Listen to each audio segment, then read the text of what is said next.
Is it time? Yes. We've let these humans win enough. If you don't know frames, better take some classes. Goro gonna crush your motherfucking glasses. 1 stomp, 2 stomp, 3 stomp, 4. Leave your flat body face down on the floor. You wanna step to Goro, then you better be tough. I'll tell you right now, 2 arms ain't enough. You got the 50 cal, but my guns is bigger. Goro don't care, go ahead, pull the trigger. Someone tell me why Goro's so swole. It's from cracking heads at the motherfucking bowl. It's the Brutality Bowl. It's the Brutality Bowl. When it comes to combat, Goro's sickest in the game. Spitting on the track with my Shokan flame. It's the Brutality Bowl. It's the Brutality Bowl.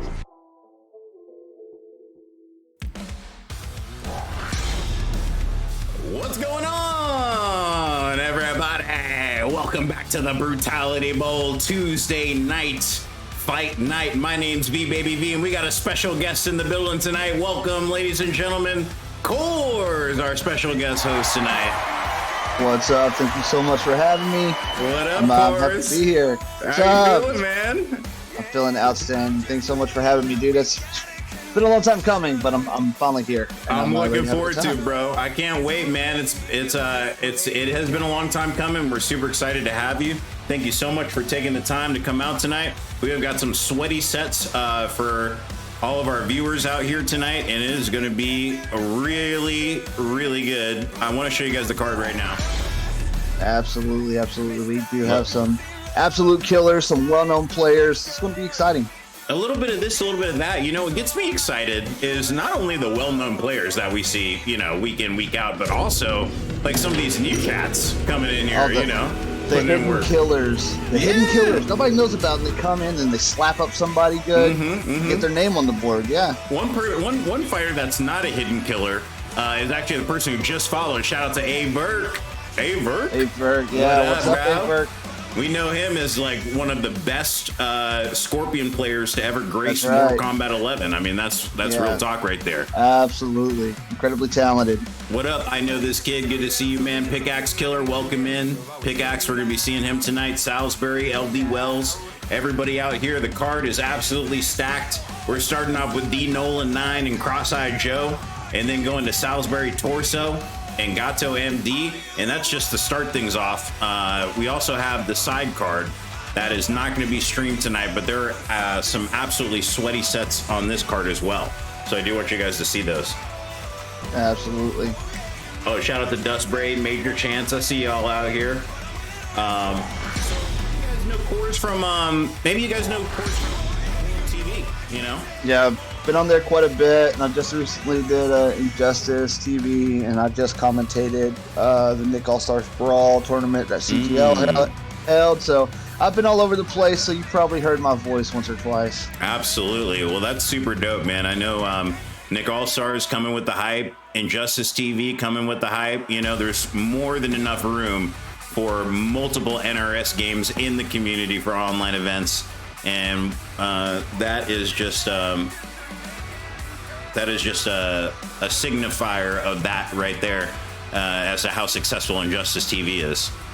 So yeah, exactly right. I mean, Injustice wasn't really getting a whole lot of following for a little bit, and then it started brewing out of nowhere. Started brewing, and then Injustice TV got Hot Rod got hit up by the great Swamp Thing player. Swamp King was like, hey, you should do this for Injustice, and then bam, next thing you know, Injustice is really taking off for Injustice 2 rather. And really but here cool. we are. We got X-Eyed Joe. We're just waiting on Dinola. Yeah, Cross-Eyed Joe in here right now, ready to go. Yeah, Cross-Eyed. That makes sense. Right? Right. Yeah. So Yeah. I see that. I say the X. And then here's D Nola right here. D Nola, of course, standing for Downtown Nola 9. Downtown. So Okay. we're talking downtown. You know, the whole area over there. That's right. That's the song. That is the song, yeah. Could you Just trying to figure out which downtown it is. Hop AFK for me real quick? Oh yeah, yeah. That would have been a Even tragedy, though we would yeah. love to see that spawn, but you know, I ain't played that spawn in about 2 weeks. So, it's been a little or while. maybe even more. Maybe even more. It'll be really rusty. I never played Injustice 3, but I will play it when it comes out, though, Dust Braid, for sure. I haven't played it yet, though. They haven't given me early access or anything. I think you mean Injustice 2. I did play a little bit of Injustice 2 here and there. It's a dope game. I love Injustice 2. Injustice was fine. If they come out with another one, we'll definitely be playing it on the Brutality Bowl here, but you know we're holding out for that Mortal Kombat 12. We gotta see what happens. Yeah, I mean, and then there's the rumor of like a platform fighter too, which I'm not falling for. I'm not falling for that. Right. But because it doesn't make a whole lot of sense. Like, because Injustice, MK, those style of fighters for NetherRealm Studios work so well. It's some of the most sold games for WB games. So it doesn't make any sense for them to change it up that drastically. So I don't know if I'm falling for that. Now, if you told me that they were going to come up with like a fighter, like a 2.5D fighter that's of WB characters and stuff like that, then I believe it. But platform, I think that's too much. No, we definitely discussed that too, as far as like, you know, what makes the most sense for them to release. You know, especially with the new PlayStation 5 out right now. Shout out to Rockin' Polos in the building. What's up, Polos? Bonus in the cornfield. Boing, yoing, yoing, yoing. Crucifix in the building. What's up, Big Beaver 82 Juggernaut? What's happening?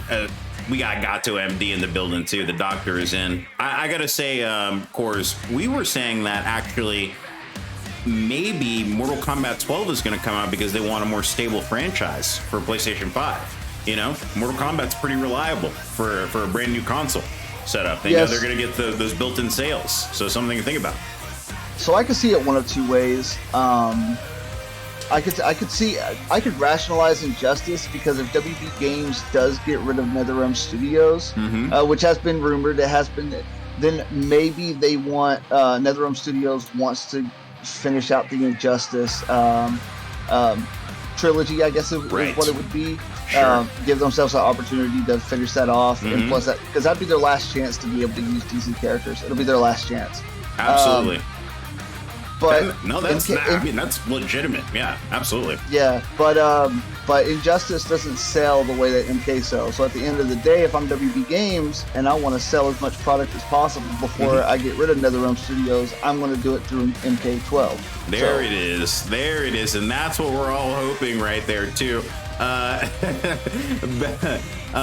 Big Beaver said CoRzz' face is frozen. Actually, it is frozen. It's just a photo. That's me in the car in traffic. So hopefully I'm. That's him in the car. He's actually in the car in traffic right now. I cut out his face though, so we put him behind the desk. So that's why he's kind of froze up right now. But you know. Oh, did you? Hold on, let me look at it. He looks. I mean, it looks right though. I mean, it fits well. I think. Yeah. So we're in there right now. D Nola said D Nola said he was just wrapping up a Tekken 7 tournament too. Okay, all over the place. All right. I mean, yeah, definitely all over the place. And then, you know, consider too, Tekken's like one of those, you know, that's one of those sweaty games, those big brain, you know. Yeah, I don't have the time or the patience to try to get good at that game. I know, dude. Nobody does. I mean, it just takes forever. Aerodactyl with the gifted 1 month tier 1 sub to Dust Braid. Thank you, man. Awesome.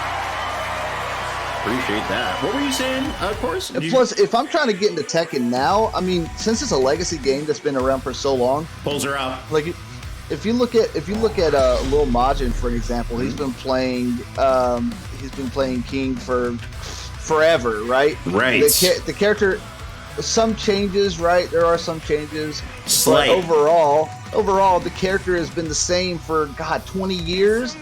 Yeah, let me try to catch up to that. Yeah, that muscle memory. Like, how do you even begin to develop some muscle memory like that? I think about that a lot when I'm approaching new characters too. I'm like, God, am I ever gonna get really good with this character? Because like, I just think, man, so many people have been, already been grinding this out for so long. Like, take Cross-Eyed Joe for instance. He's got this collector right here. Collector's always fun to watch. It is fun to watch, and it's a kind of a niche character too. I mean, you don't see him a lot. I would say Collector gets played about as much as like Ferritor did, you know, in MKX. Yeah, I think it's just because Collector being such a jobber character, people don't really gravitate to it. But Collector's a good character. He is a good character, very well rounded, has really good tools. Does have the issue of having slower pokes, 8 frame down one, 8 frame stand one being his fastest pokes. But very dominant round right there from Dinola. But yeah, he has great area control, good damage. He's just not really used a lot. Yeah, no, absolutely, and I think you nailed it too with as far as like the reach goes too, because he's a little bit slower, and you kind of have to be, you know, have that little precog and an idea of where your opponent's going to be going to utilize his tools in the best way. Exactly right. Shout out to Blackberry in the chat. What's up, Blackberry? Vape Coach, appreciate that gifted sub again, bro. Shout out to Blackberry. So far, Cross-Eyed Joe not doing optimal punishes.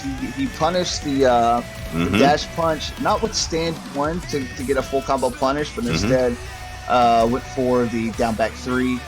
Not ideal. Needs a little bit of freshening up. Maybe we'll see a more well-rounded Collector. We're working it out right now, but I got to tell you, you know, Jackie with movement, with Tekken movement, is a little bit scary. So it's going to be a situation for sure. Oh, look at the variation right now. Cross-Eyed Joe's got the brutal moneymaker variation. I like the name. Okay, Dinola got him in the clinch right there. Just working it out a little bit.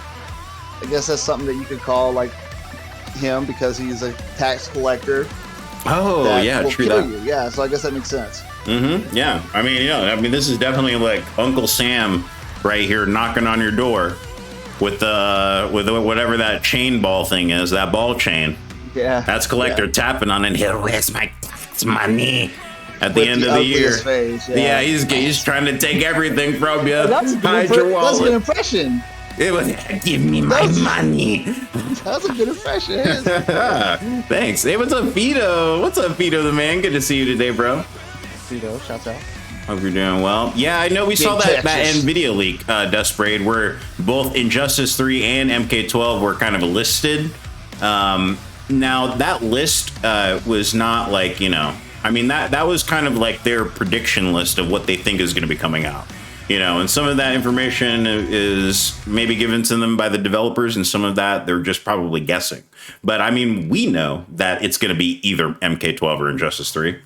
Can they do both? I doubt it within the time frame that they have to do it, especially considering, you know, NRS is a little slow. You know, a little slow with pulling out their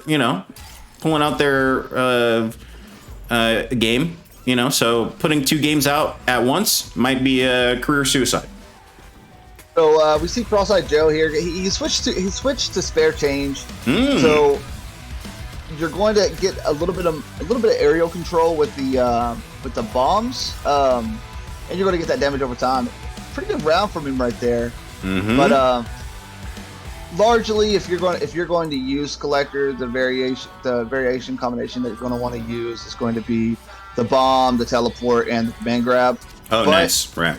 Looks like he just wants to compete with the damage over time that Jackie can put on the screen. Right. Exactly. And Fido says, "What's up, co-host? Glad to have you in the Brutality Bowl." That's CoRzz, our co-host right here, dropping the knowledge tonight, showing off. I used to play Collector. Oh, nice. Okay, cool. I mean, he's a great character. I mean, he's pretty fun. Yeah. I dropped him before the patch that gave him like the 334 pop up, or the 443 pop up rather. Before they gave him that, whenever he was just really bad, is whenever I dropped him. But I still touch on him a little bit. Okay, nice. That's what's up. Oh, what's up, Juggernaut? All right, let's see here. A little bit of pressure in the corner here. Jackie Simmons, Wanda. Oh, drops the combo. That's not good for Dinola. Oh, good roll. It's unfortunate that he committed to that too, because now he's gonna get clinched up in the corner. But now I like the wake up. Oh, 4-4. Good down 2. Dang, the spacing. Yeah. That's one of the things about Collector. Collector has a great down 2. It's pretty easy to handle some of Jackie's stuff, not all of it. And his back 3 is also a really good option to keep Jackie out of the air. But Dinola able to get free reigns of the air, and that he takes match 2-0. It was a couple of really nice jump-ins at the end of that round right there. I mean, there were two of them that really, pretty much made up most of that life bar deficit. Exactly. And Dinola was hitting does. it. Yeah, it was the jump in on the forward 4 because the second hit of that 4 wasn't able to overhead fast enough, especially at jump distance right there. So I think Dinola was picking up on that a little bit. 2-0. 2-0. Very good showing so far from Dinola. Let's see if Cross-Eyed Joe sticks with Collector, changes it up a little bit. It seemed like this variation was a better variation for him. Maybe he's just more used to the spare change variation. I don't know. It might be going for the change-up. So he's going for the can't remember the name of it. That his breakaway, his armor breaker. It's not the lantern. It's like a lantern suck. Relic lure. Not lantern suck. Not lantern suck. Definitely not lantern suck. It's relic lure, ladies and gentlemen. Yeah, relic okay. Lure, yeah. Relic lure, and he still has the bomb projectile. There you go. What up, Swagger on deck 617? What's happening? So it seems like Cross-Eyed Joe's not very confident in starting offense against this Jackie. Maybe he just doesn't like the matchup. I don't know. He seems a little nervous to even get offense started. Maze and Robin, I think it's a little bit more reactionary. I mean, Cross-Eyed Joe is kind of kicking back a little bit and letting Jackie kind of be the advance pressure for most of this. Yeah, I feel like you don't want to get that Jackie engine revving. I mean, she's firing all cylinders right now. But there's right there. Excellent neutral duck. Doesn't get a full combo though. Does get 30. Little corner switch though. And was that a command? No, that wasn't the command grab, but that was a grab out of the roll, which was nice. Command grab would have got him to the crush. Okay, that's a punish. Had to armor break. That was interesting how that down 2 switched sides. It looked for aggression, put himself back into the corner, but he gets low. Collector gets low. So I mean, the cross up, I could see it. Yeah, it's still very good down 2. It just vertically, it doesn't hit right above him like some of the down 2 team does. Okay, I think Cross-Eye is really getting a hold of these Superman punches from Dinola. Maybe he's throwing them out a little too much. Yeah, a little bit too YOLO. Snowballing a little bit too much, getting a little too flow charty. Because a lot of things were working for him in the first 2 matches, so he's just on autopilot at this point. So, all right. So he's just going for down 2s at this point, is what it looks like. He's just going for it. Man, just woke up into that crush blow. You hate to see it, but here's Cross-Eyed Joe. Here's his moment of valor right here. An opportunity, and he matches on the plus frames. Good read. Just go for it. No. The jump in. That jump has been killing him. Oh, no, he dropped it. And he had to wake up Fatal. Stab. Wake up Fatal. Jack the Ripper. Fatal so you have a chance. Okay. Wake up Fatal so you have a chance. So slice, what are we doing? We living life? Oh, my God. Coming out of the roll. Let's go, Cross-Eye. Oh, we blocking. Good block. We blocking out here. Dinola showing a little bit of life. Still a little rusty looks. He's still a little bit not really reacting to a lot of stuff. Caught a bunch of random down 2s, but it works, right? This is like Collector and Jackie in the back of a bar after they had too many drinks and they're brawling it out. Like, they're just like some of it's landing, some of it's not. Yeah, they're like, oh, it hits you into the trash can. I don't know. It's like whatever. What up, Scrubzilla? Throwing chairs across the room at each other. Well, let's go. King Arcturus. What's going on? Good to see you, man. Welcome back. Okay, Dinola gonna stick with the Jackie Simmons right now. The right choice. Just missed a few whiffs here and there. Got a little bit too reliant on the dash punch. Just a touch. Range. Yeah, so just button that up a little bit. Probably fine. Well, yeah, I don't know. I mean, here's the thing. Like, sometimes you don't want to be conditioned, and I know that Dinola got hit by that crushing blow uppercut a little bit early on after the Superman punch, but kept on doing the Superman anyway. So maybe he was just saying, hey, I'm not gonna be conditioned by you, but at the same time, it's really starting to hurt him now. Cross-Eye's getting these down 2s. Yeah, see, quite a bit. You'll get punished every time. Get punished every time. Okay. I like the adjustments that CoRzz has been making now. Now that we're seeing this here. Last bad day, what up? Dinola playing a little bit too unsafe, and CoRzz punished him for it. Finally, he had the opportunities in the first 2 matches, just wasn't doing it. But now he got the win in the last match and looked pretty decent this match because he's getting those punishes. CoRzz very safe, but had to break away right there. I can get you in tomorrow, King Arcturus, but it's got to be Thursday, though. I know you said tomorrow, but we only do the Brutality Bowl on Tuesdays and Thursdays. So if you want to play on Thursday at 7, I can probably get you a match at that time. He's doing so good reading. Dinola is doing... Oh, my God. Anti-air with the down back 4? Is that what that is? 3. Down back 3. Okay, down back 3, really, knife swipe, yeah. It's a deceptively good anti-air. It's still not something you really want to go to, but it'll work. It does have like a semi-vertical hitbox that'll catch. It looked pretty scary. I mean, yeah, I know Collector has like a bunch of anti-airs. Another one is like his back 3 too, which is really good. Which is another one that I like watching. Yeah, it's a little scary to look at when he does it. Something that Cross-Eyed Joe's not really using a lot right now, but it does have great space coverage. The first hit will always catch them if they're stand blocking. Oh, and committed to that 4-4. The second one will always whiff if the first one hits, but it gives you great aerial coverage. Oh my God. Cross-eye, man. He's like doing burpees right now. Just go for the down 2. Yeah, why not? Just raising the roof. Raise the roof. Let's go. Oh, there's that back 3 right there. Swing that chain, man. Swing that chain, man. 2-1. 2-2. Oh, is it 2-2? It's 2-2, yeah. Oh my gosh, wow. Yeah. Okay, first match of the night. And, First match of the night, and we're already at a game 5 situation right there. Those last 2 games from CoRzz were super quick. That's why I got confused right there. Okay, he's adjusted nicely, and now Dinola is really gonna have to take some time and think about where he's gonna be going with the progression of this next game here.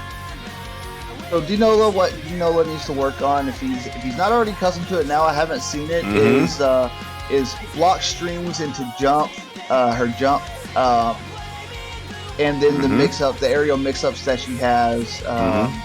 You have to do that if you're Jackie. If you don't do it, then that's literally half of her game that's going out the window that you're just not even using.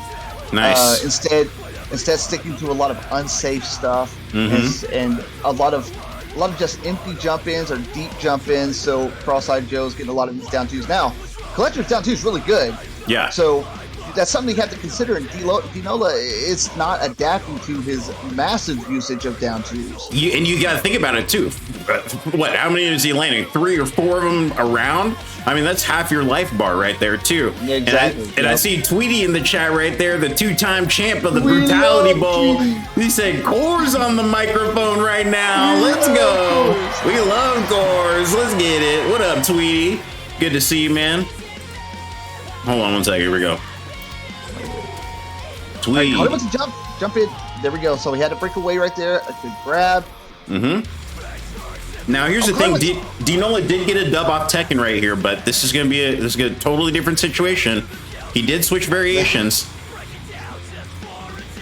Okay. Right, so going for the that forward 2, I believe, is the input. That is safe, to the best of my knowledge. Okay. But he didn't block low, and he didn't respect the follow-up. But caught him right there. Whiffing it down 2. He thought it was going to kill. Makes it down 2 whiff.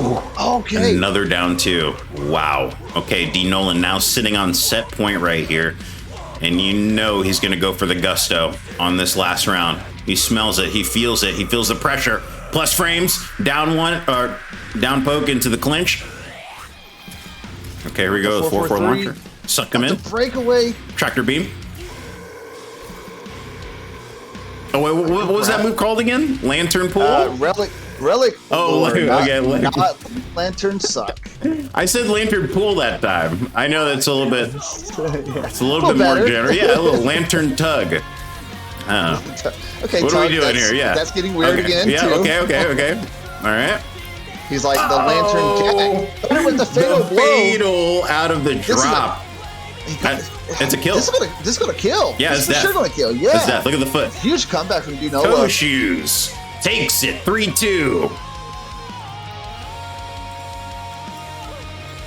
All right, a little bit of fatality right here. Good games. Just a flex. D Nolan 9 taking the set 3-2 over Cross-Eye Joe. It was a close one, and Cross-Eye almost got that reverse. It definitely felt like a brawl. Definitely felt like a brawl, like you said earlier. They're just swinging at a certain point, just being super unsafe, just slamming those down twos, raising the roof. But at the end of it, Dinola wins. Tweety said, in my opinion, Dinola doesn't have a mindset. He has a grind set. Let's go. Mindset, yes, grind set. I was about to say, I saw a mindset from Dinola. It was just maul. Keep going. And then get hit by down twos. Keep hitting them. Yeah, those down twos were pretty scary, though. Yeah. He definitely was participating in that. Good. It's very good. It has a pretty decent lateral hitbox, pretty decent vertical hitbox. It's good. All right, good games, you two. Thank you very much for playing. Next up, ladies and gentlemen, we've got Gato MD. The doctor is in the building. Oh, we gotta leave, huh? I gotta leave too. And then some Faf. The Super Ultra Mega Fighters Alliance and friends, Salisbury Torso, quite possibly one of the hypest Robo-Cops to grace the Brutality Bowl stage. Yeah, very talented player. King Arcturus, you want to be on Thursday? I got you, bro. 7 p.m.? You're in, bro. Let's get it. Okay, so it looks like Salisbury and Gato are in the room right now. Thank you guys very much for being here. We've got a stacked card for you tonight, and these next two fighters are about to go in right now. Let me report these predictions real quick. Okay, because we did have a winner there, but it was man, that was the first game 5 in the night. Yep. All right. Elgato Manny, a talented player. I do think I have Salisbury Torso for this one. He is my pick to win. Just very good. A good RoboCop is hard to deal with. It's hard to get around. And not only is zoning, his down 4, it has great length, and that he can just confirm into, like, you know, his 50 cal or whatever they call it. You know, it's a 50 cal, for Christ's sake. It's it's a Cobra Assault Cannon. Is go. What? Cobra Assault Cannon. Yeah, but yeah, it's 50 cal. You know, 50 cal, a lot quicker to say, so I might stick with that.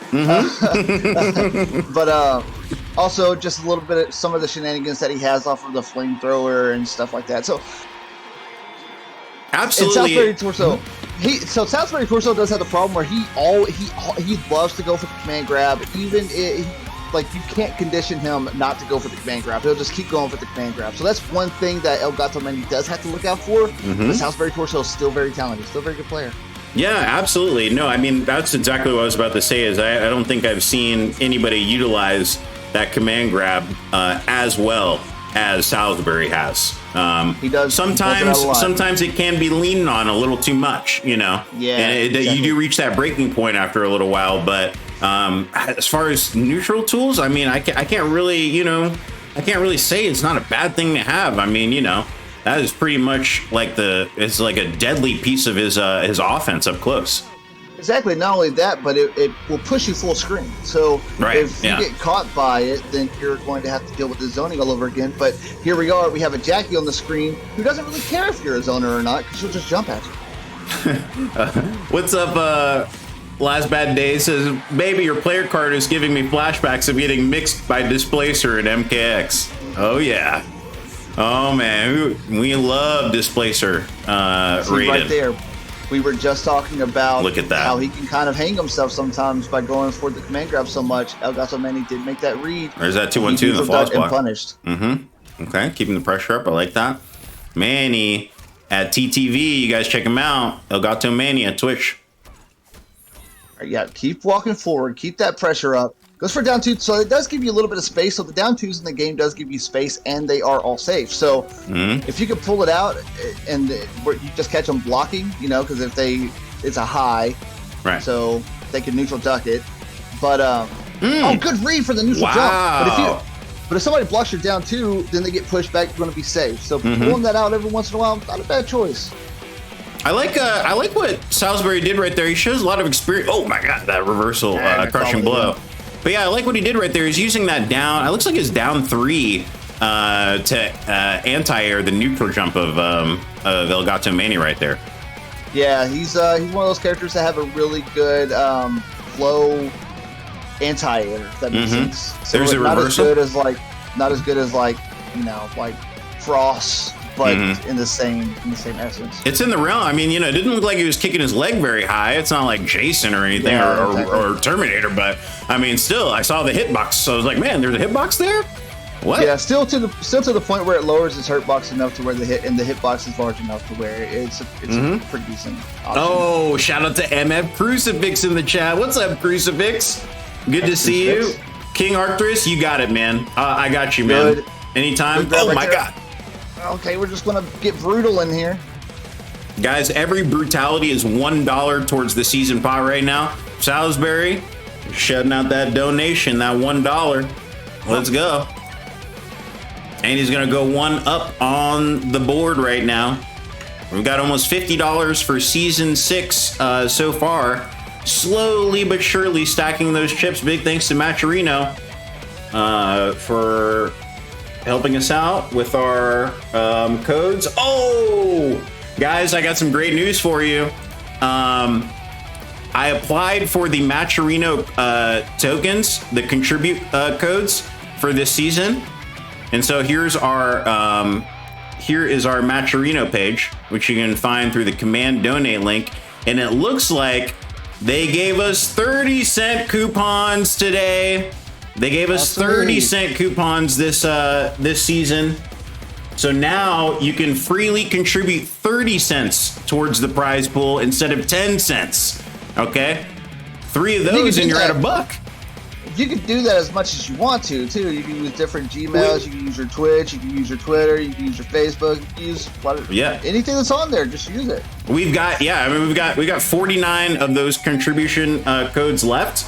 Thank you very much to Safety Man and also Jay Crucifix for contributing towards those coupons so far. Really appreciate you guys. Thank you very, very much. All right, so Elgato Manny starting off with a very hot round here, but gets caught by that knee. That knee's so good. All right, just keeping the spacing, just trying to zone. Good anti-air. Okay, a little restand here. Uh-oh, like the poke. I'm gonna take my turn back. Stand one. Yeah, Manny's ready. I love the staggers. Yeah, Manny looking so comfortable. I know, he looks so comfortable just hitting those strings. He's got his flow ready to go. Oh, committed to that string, but no punish. Oh, he's not able to punish. He went for the grab. Uh-oh. What are we doing? Listen, guys, if you're watching this and you ever see somebody pull out their fatal blow and then that you block it and they're unsafe or they whiff, it doesn't matter what you have, you spend it. He should have dash punched right there and got the freaking the crushing blow and close out the round. Oh, you got it. Shout out to OJ Did It, bro, in the chat. What's up, OJ? And that same thing happened to me earlier today, CoRzz. When that fatal blow comes out and it's unsafe, it's time to punish, you don't need to get cheeky. But yeah, that stand one's the best option usually. That dash up stand one to get the punish. It's your for most characters, it's your quickest punish move.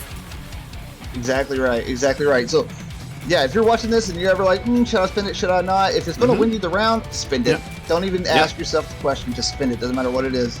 Absolutely. Okay, some staggers here. Nice crossover punch. We're going to get that command grab. We love it. Command grab back full screen. 160. Watching for the... Oof. Oh, the anti-airs. He's being patient. He's not going for the leap, which is good because Salisbury Torso has been reacting to the leap with that upshot. Yes, he has. Uh-oh. Not able to do it that time. See, Timing was perfect. He went for the down two like I was talking about earlier to make himself safe. Oh, no, the breakaway. Didn't work out. Staggers. Oh, this is looking it. Oh, caught him with the knee. Let's go, Salisbury. Look at the mic's flaring up on Manny right now. I don't know what he's saying. I can't hear a word. But he's popping off right now. He's like, what the heck? What the heck just happened?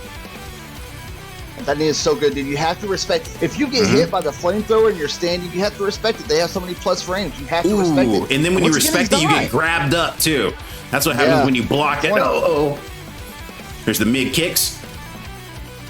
All right. I don't know what that little kick is right there. It looks like a little Eddie Gordo move. Maybe that's why little Eddie Gordo kick. Oh, boom. Gonna take the back grab. He has to go for the grab. He has to snowball here or he is screwed. Definitely gonna need a Down snowball. 3. Cut him with that. Jump in 2. Go for the down poke. You got to be so careful here. He's got the fatal blow, so I mean, he's got an option, you know. Oh. One crush, one fatal, we're in there. Uh-oh, So nice. interesting that he Oh, did. Wow. Okay, so Salisbury Torso could have went for the after the block stream. He could have went for the 50 cal and probably closed out the match for chip damage, if not pushing back enough to where he would have to really work to try to punish.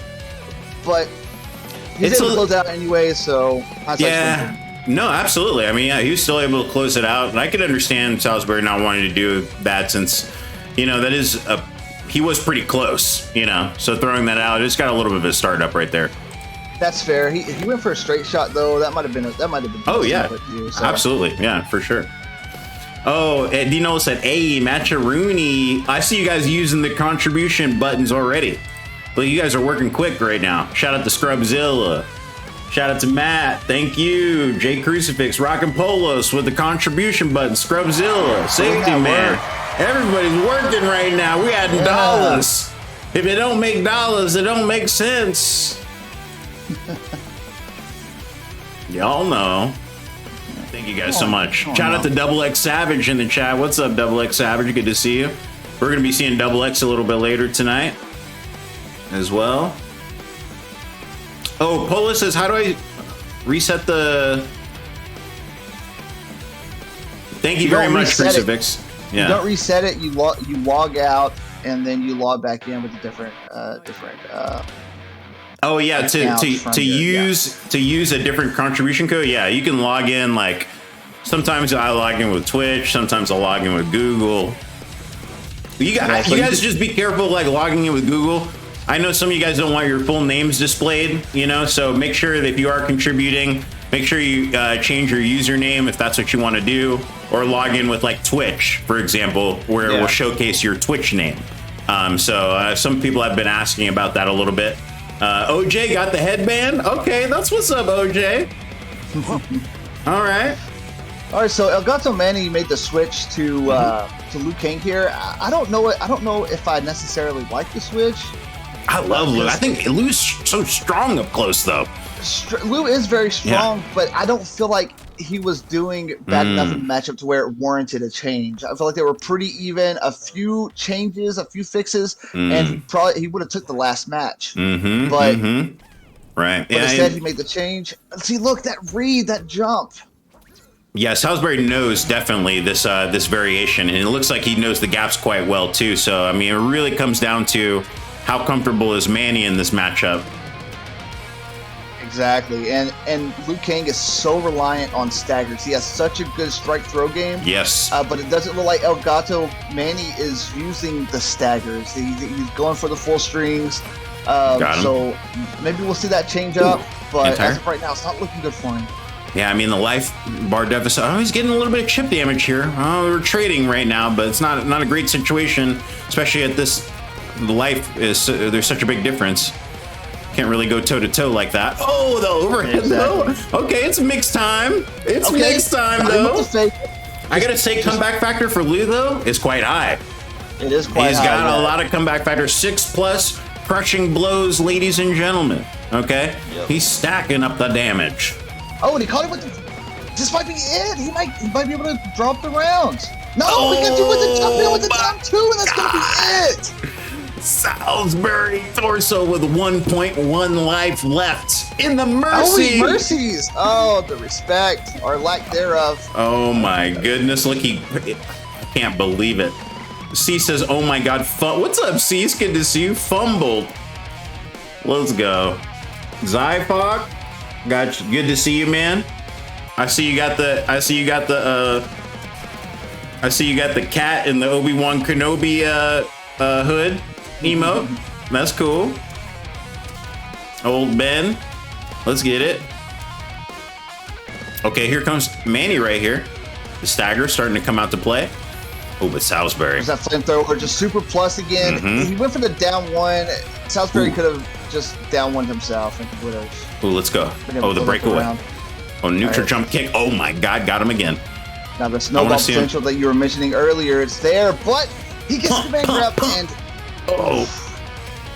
this is hard to watch. RoboCop's brutalities are kind of hard to watch. I mean, they're quite long and deadly. Pretty lethal, yeah. Yeah. Brutal, some would say. Salisbury torso gonna take that set 3-0. Let's go. We're adding one more brute to the counter as well, bringing it to 23. With your guys' contributions, guys, we just got to $50.50 on the season prize pool. Awesome. Thank you very much, everybody. Y'all. Great work. Yes, very nice. You guys hitting those contribution codes, really making it happen right now. We love to see it, guys. We got a special guest over here, CoRzz the Gamer. That is not actually me. That is a picture. Don't get confused. It is a photo, but I mean, it is photo realistic, though. You know, yeah, so you did a pretty good job just putting it in there. I did cut it out real quick before. I was like, let me cut this thing out real quick. I couldn't save the shoulders. Someone said, rest in peace to CoRzz's shoulders. Couldn't save them. But we're out here though. If I would have known that you were going to do that, then I would have took a picture where it looked like I was in the process of talking. I had like my arms on like the desk, like I'm a news anchor or something like that. I would have went out with it. Yeah, no, I didn't know I was gonna do it, so it just kind of came up. I was like, oh, this will probably look pretty cool. Well, hey, next time I'm running with it, okay? I'm gonna make it look like. Yeah, dude, that's perfect. That sounds great. Okay, cool, great. Good games, everybody. MF Crucifix on standby right now. Let me tell you something about Crucifix. This Fupa Khan, Shao Kahn, swinging his hammer over here. He's been picking up dropped bench matches the past couple seasons and has just been dominating with his surprise Shao. It's pretty wild to see, actually.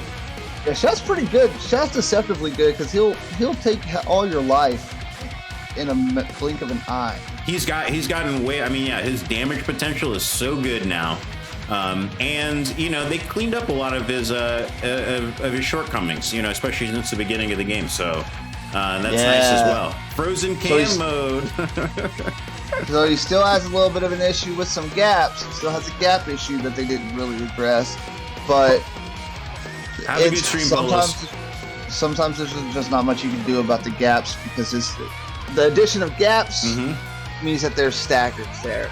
And so whenever he has like his low screen that's so good, that's easily hit confirmable and everything else, and the stagger ability off of it and stuff. You gotta respect it. He's still not even like top 10 or anything, but he could definitely be a dark horse. He's playable.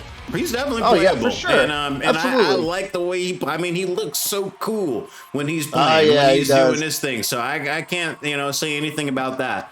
But holy hell, 278.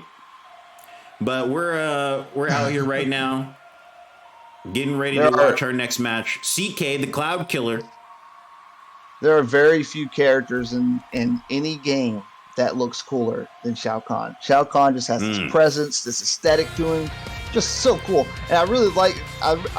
So I don't like his dragon-looking skin in MK11. I think it's a little bit off-putting. I appreciate that they decided to go a different angle with him, but a little bit. I don't know if I was ready for it or not.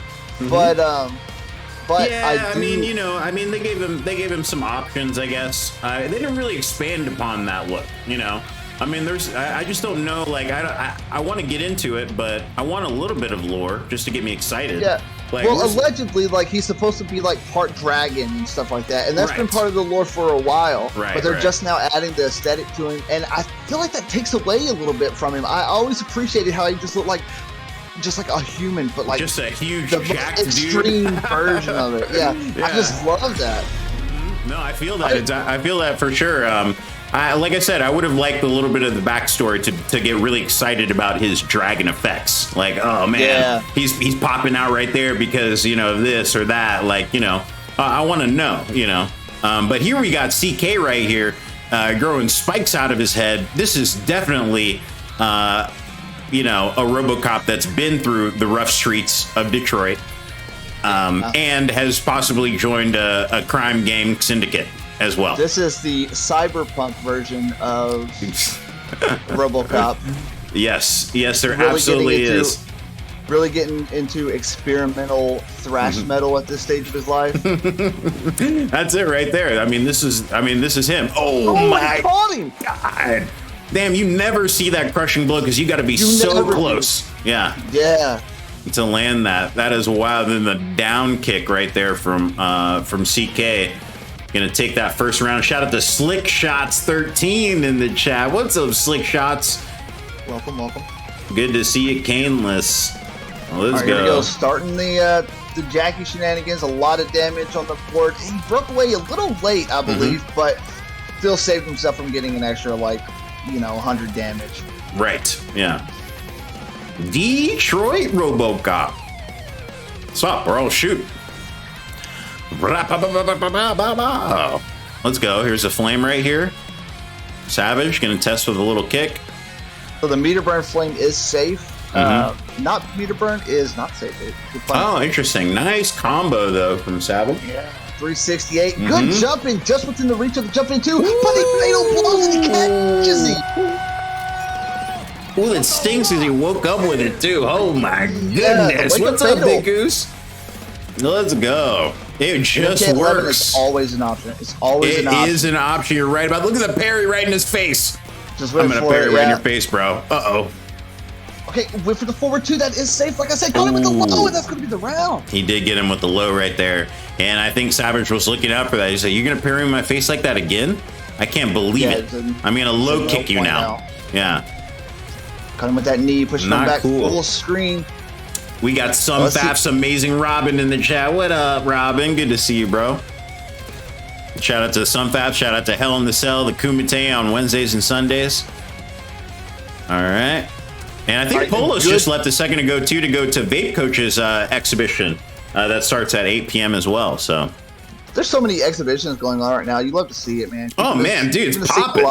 Yeah, it's popping, dude. MK is hot right now. We love MK out here. Okay, a little meter burn. Let's go. Oh, you're going to have to respect the zoning at least a little bit, man. You got caught 3 in a row. The grab on the wake up. Oh my gosh, the anti-air and then the forward grab. He's gonna unload all the bullets in this entire clip. Oh, another brutal. Add to that counter. God, we adding to it right now. 24. Let's go. Very nice. KOSCK. Gonna go up 1-0 in this first of 3 set. I think it's Kingdom of Shadows is what KOS stands for. Pretty sure that's what it is. Sure. CK joined that group, I think, a couple of weeks ago. And I gotta say, man, his gameplay, ever since he picked up this RoboCop, it's like he's made for this character. You know? He's just looking... There's a lot of good things going with him. He's keeping himself safe. He's doing pretty decent zoning options. He's not committing too much. So that's one thing that RoboCop players do seem to have an issue with sometimes, is they will commit too much to kind of like their flowchart way of zoning. Even though his zoning options are really good, they are kind of slow. So if you're able to, if you're Jackie, for instance, if you're able to jump and time it right and make the right read, then you're going to punish every single time. There's nothing to really do. Absolutely. Yeah. Let's see here. But I don't really see that with this RoboCop. So good luck. Okay. Yeah. King Arthur says, yeah, that's right. Kingdom of Shadows. Kingdom of Shadows. That's what's up. Let's go, man. These orgs popping out of the blue over here doing their thing. Yep. Here comes Savage right now putting in the work. Of course, Savage part of RT as well. Royal Tribe. All these orgs kind of remind me of MKX days, if you remember how prevalent, especially like in Injustice 1 days as well. Clans were so prevalent in that time. Like there was Chaotic, Kinetic, STB was huge, Emperor was huge. There's also Empire as well, because it's very confusing, Empire and Emperor. But right. Both really sweaty groups, though. I mean, you know. Oh yeah, dude. Emperor is legendary. That's a legendary clan, yeah. It is very legendary, yeah. Led by Emperor Outworld, as expected. Absolutely.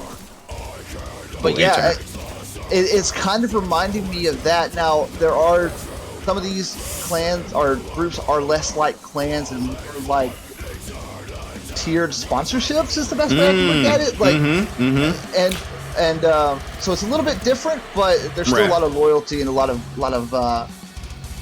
tribalism. I want to say, like teamage. Between them. Yeah. Well, no, I think still really cool to see. I think it's still very early in the competitive atmosphere especially for fighting games. You know, a lot of other other game genres are pretty far ahead of us as far as like, you know, the level of, you know, participation and viewership and everything really. There's just more games that are way more popular out there competitively than fighting games. But I think that standards will start being established with organizations and groups, you know, as we go. And I mean, we've seen some of it already.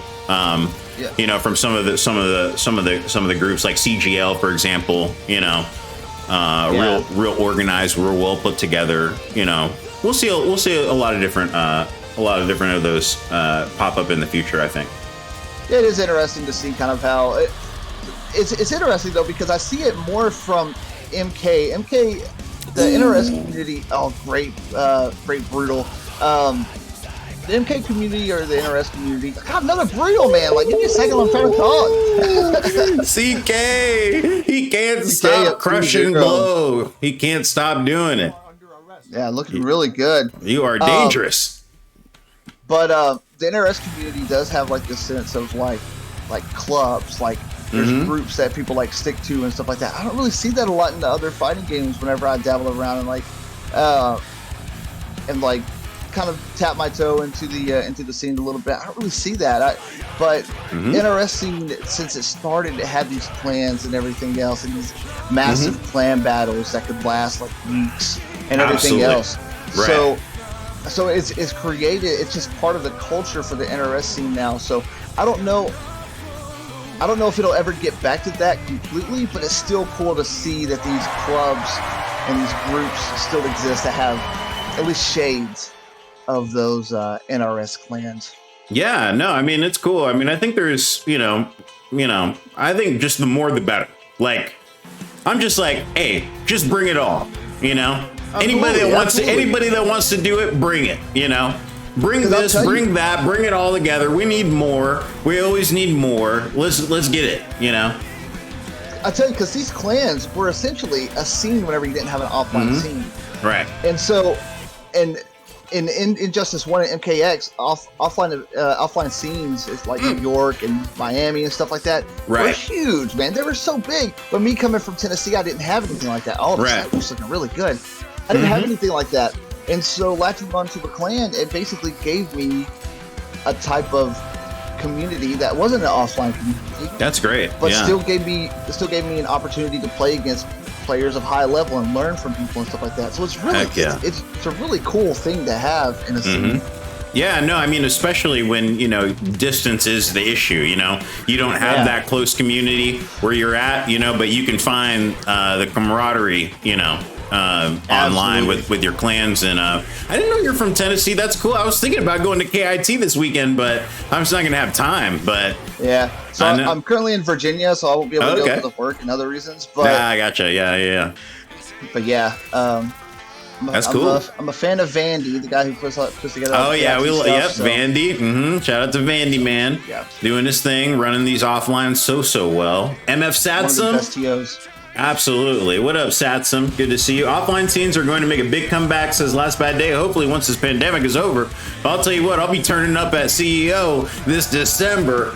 So we're going to be offline. I'm telling you, 2022 is going to be huge for offlines because I think KIT really opened the door. CEO is really going to take off with it, and people are going to be like, you know what, let's do this thing. You're right about CEO that. CEO is going to be huge. I feel that. Yeah. So, all right. So evened up the rounds here. CK is at match point, but Savages, this Nightwolf looked pretty good. It is, yeah. Nightwolf is looking pretty good, but you know, I noticed that he kind of backed up a little bit on that last round. And let CK establish that zoning game, and it just ran away from him. He wasn't able to get close again. So look here, you're stuck right now in the corner. CK, you're gonna want to keep the pressure going right here, and then that aggression that we saw in the first round with Nightwolf is just. Here we go right here. Nice. Okay, there we go. Nice jump in on the wake up.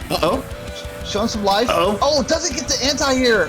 He just was a little too close. Yeah, exactly. Just a touch too. Oh my God, just did it again. These lows are working, yeah. Why not? So what are you going to do, RoboCop? You going to punish me? Yeah, exactly. Come on. No. You're going to stand there and you're going to take what are you going to stand there? Okay, jump and push himself into the corner, though, but this might be dead. No break. However, he doesn't have a break. However, CK I don't think that does command grab's have going to kill. Let's see if he wakes up Fatals. He does. Whipped Mix it. and whip. He goes for the bow. Oh, and he caught him with the low gun Staggered. shots. Oh, we're so close. Caught him with the my knee. goodness. Oh, he didn't have to beat her. He didn't have to beat her. That's going to be champ. Oh, my God. Savage staying alive by the skin of his teeth by one arrow, able to chip away the rest of the defensive meter of CK and put a game on the board. Let's go. Holy smokes, dude. He needed that bad, but God, that was crazy. Crazy. He's doing it right now. Salisbury's at a crazy end of the game. Right there. We've been having some pretty nice matches on the Brutality Bowl. I will say so far tonight and even last Thursday too. I mean, it's been really starting to turn up a little bit. Let's go. So this Nightwolf is an interesting pick. He does have to reflect. He has that role that that Savage pulled out a lot. So he has really good tools that might actually be kind of a bane for RoboCop. So advancing closely, quickly. Absolutely. Yeah. We're seeing that. We're seeing that from Nightwolf. A little bit of pause there, but we made it. We made which it. is huge. Being able to get in quick against RoboCop is important, and some characters, it's not very common, right? You got your teleporters, you have your Jackies, and then you have Nightwolf. You don't really have a whole lot of other options. So, I mean, Nightwolf is a character to me where I think I see Nightwolf. Vampire in the Sun with the tier 1 subscription for 7 months. Awesome. Thank you, bro. Nightwolf's one of those characters where I look at him and I'm like, he says, I can always touch you. Like, I'm always ready to get close. Like, so you have to just be careful, even if you're full screen. Like, look at Savage right here with the flawless. Flawless. Man. It's time to work right now. Good. What's up? What's up, everybody? Crucifix. We'll take a look at that card in just a little bit, bro. We will take a look at that card in a bit. Pickaxe Killer CEO is going to be in Florida, in Orlando, and last bad day. We got to play some MKX, bro. I want to see you play MKX last bad day. I want to see that. That would be novel for me to watch and experience. Amazing Robin says, I can always touch you. Boom, pause. Hey, easy. Yep. Savage looking so good again. So one thing that I think that CK needs to do whenever he blocks these lows off the roll, he needs to go for a grab. He needs to go for a grab because Savage is just respecting whatever CK tries to do after that. So grab him, make him respect something because he's just blocking. He's just blocking, then you're giving him his turn back. You're going to have to do something. You're going to have to put some damage on the board. Grab him until he no longer will let you grab him. Yeah, he needs to really take advantage of when Nightwolf does get close because I mean he's definitely not going to be outspacing him in the sweep distance, but at the same time Nightwolf is rolling in right now and just knocking the nuts and bolts right out of RoboCop's kneecaps. Yeah, he's slapping him down right now. He's got to be careful. Literally and figuratively rolling. Yes, he is It's 2-2 right now. Oh my gosh, we're going to another game 5. So let's see what CK does. He should still stick with RoboCop. You just have to figure out a way to punish him for going for all these rolls. Just grab, man. Just grab until Savage punishes you for it. That's what I would do. That's where my mind would go. Guys, this is going to be the last season of the Brutality Bowl for the year. But I was thinking, man, we should do like an MKX like Brutality Bowl tournament just to like fill in the holiday season, you know. I was thinking about that could be really dope. I have to gauge interest on that. I have to gauge interest on that, but I will see if anybody's excited about it. Maybe at the end of the year, like around the holiday season, because we're not gonna, this is gonna be the last season. You got him with the crush blow?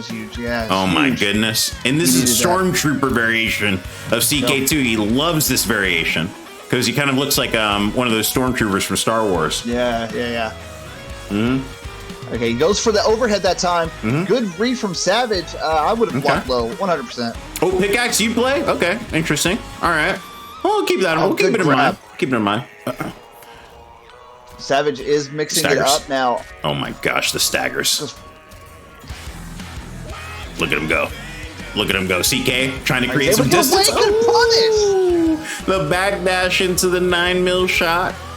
Just gets out of range. CK sitting on set point right now. He said you whiffed it that time. Here we go. Uh-oh. Rockets.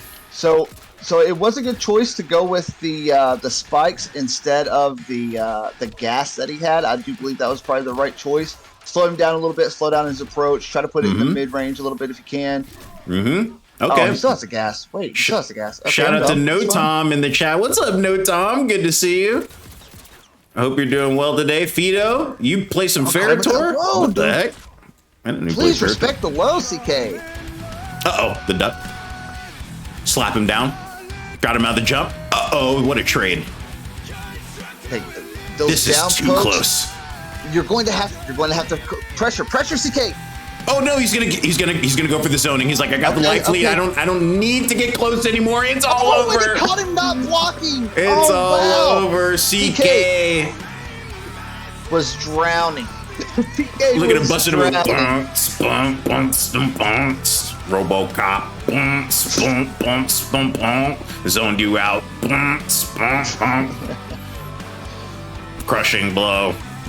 Let's go. Launch those spikes. That's going to be KOSCK taking that set 3-2. Let's get it. All right. What's up, everybody? Welcome to the Brutality Bowl. My name's V Baby V. I'm chilling here with our special guest commentator tonight, CoRzz, ladies and gentlemen. I am special. Very special. We're glad to have you. Thank you very much for being here, man. Of course, man. Of course. Having a blast, having a great time. How many matches do we have left? We are, let's see here. We just saw CK versus CoRzz, so we got 6 more. 6 more. 6 more. Hell yeah. We're just scratching the surface. And we're just getting, we're just getting started right now because MF Crucifix wanted to see the card tonight. It's absolutely stacked. Nas Real. Good to see you, Nas. Hope you're doing well, man. Let's take a look at the card right now, ladies and gentlemen. Just saw CK go up against RT Savage on our 750 set. Coming up at 8:10 right here. That's 3 minutes from now. We got the Pickaxe Killer 9 going up against Dustbraid. I knew you were talking about Raiden earlier. Dustbraid? He's a favorite of mine to watch. I love that Raiden. I don't know who's playing tonight though. We'll see. 8:30 we got Chief G going up against Kayla. I spelled Chief wrong. Chief G and Kayla's going up at 8:30, 8:50. Sunfab's Major Chance and Big Money Texas Polo Outlet Invitational Fighters Fido the Man. 9:10 Spooter YouTube going up against TGC Cease. 9:30 Sunfab Fancy Pants versus Sunfab Last Bad Day. And 9:50 Shenless versus Jet Ring representing STG. And that's just the main card. Last Bad Day, I really appreciate him because he's such a beacon of positivity. Like you go to his Twitter, it's all about positivity. His variation names, all about positivity. I respect that, man. It's so easy to be negative, pessimistic in modern society. I guess throughout history too, because there's been some crappy things that happened in history too. But but yeah, just maintaining positivity and just kind of letting everybody know, like, hey, it's okay. Like we're still in it. Like that's good. That's irreplaceable. And you know what? He needs that positivity because that Joker is so nasty. I'll tell you what, man, that salt you get generating from your body from that Joker play is quite crazy. When he boings in on you, he needs to do it with a smile. Because it is some scary stuff. While you're crying in the fetal position, he said, "It's okay, dude. He's like, it's fine. There's always tomorrow. You're fine. There's always tomorrow, dude." Let's go. But no, he's got a great attitude, man. And we love Last Bad Day. We love having him out here, man. He's such a good dude. Just a great person to be around. But next up right here, we got our next 2 fighters. Dustbraid, Pickaxe Killer already in the room. Ready to go right now, so we're going to send out these invites here, and I will report the predictions on that last match as well. Looks like CK. Whoever voted for CK, y'all got some points today. Money, money, money, money. Money, money, money. Yeah, there you go. Let's go. We love it. All right. Pickaxe. It's Killer. Plays MKX. Hey. Mm-hmm. All right. Dustbraid. So Terminator, are we actually seeing Terminator, or is that just for the mix-up? Well, look, I've seen Pickaxe Killer play just a couple times, but I have seen him play Terminator in the past. Oh, but he's going with the big Garrus this time around instead. He said, you know what? I don't want to be a mid-tier / low-tier hero. Not that Terminator is like a low tier. I mean, he's got mix. But there are some matchups where he struggles. So he definitely has some situations that can be a little bit tougher. I feel like the teleport really has helped him out quite a bit, though. That's true. That is true. I feel like that's kind of opened him up a touch. I mean, he was one of those characters after they made that change that really kind of, that moved up maybe like a couple of spaces, But it's significant, though. It's significant. CK, you're gonna be going trick-or-treating with your daughter? That's what's up, man. Well, I hope you guys have fun, man. That sounds cool. Dustbraid says, Brutality Bowl, do you know who won in Tweety's set yet? I don't know, but I will say that Chopus, or Chapasso FGC, who Tweety is playing tonight, is, has been looking pretty strong so far this season. I know we're still early on in the season, but I'm excited about seeing the results of that match, though, for sure. So we'll take a look here. Maybe we can go into Discord and see if there's any updates here. So Duskbraid, you said Raiden, but he is playing Fujin, playing the apparent brother new to the lore. Well, I guess not new to the lore, but they kind of trashed it after Mythologies and they put it back in. But okay. So I do have an update on the match from Kusa and the Golden Coalition's Bimbotality. It looks like Kusa did take that set over Bimbotality on the off-stream card. And we are waiting for Chopus and Tweety still to play their match as well. Dark Elite's going to be here on Thursday, guys, playing. Just to let you guys know.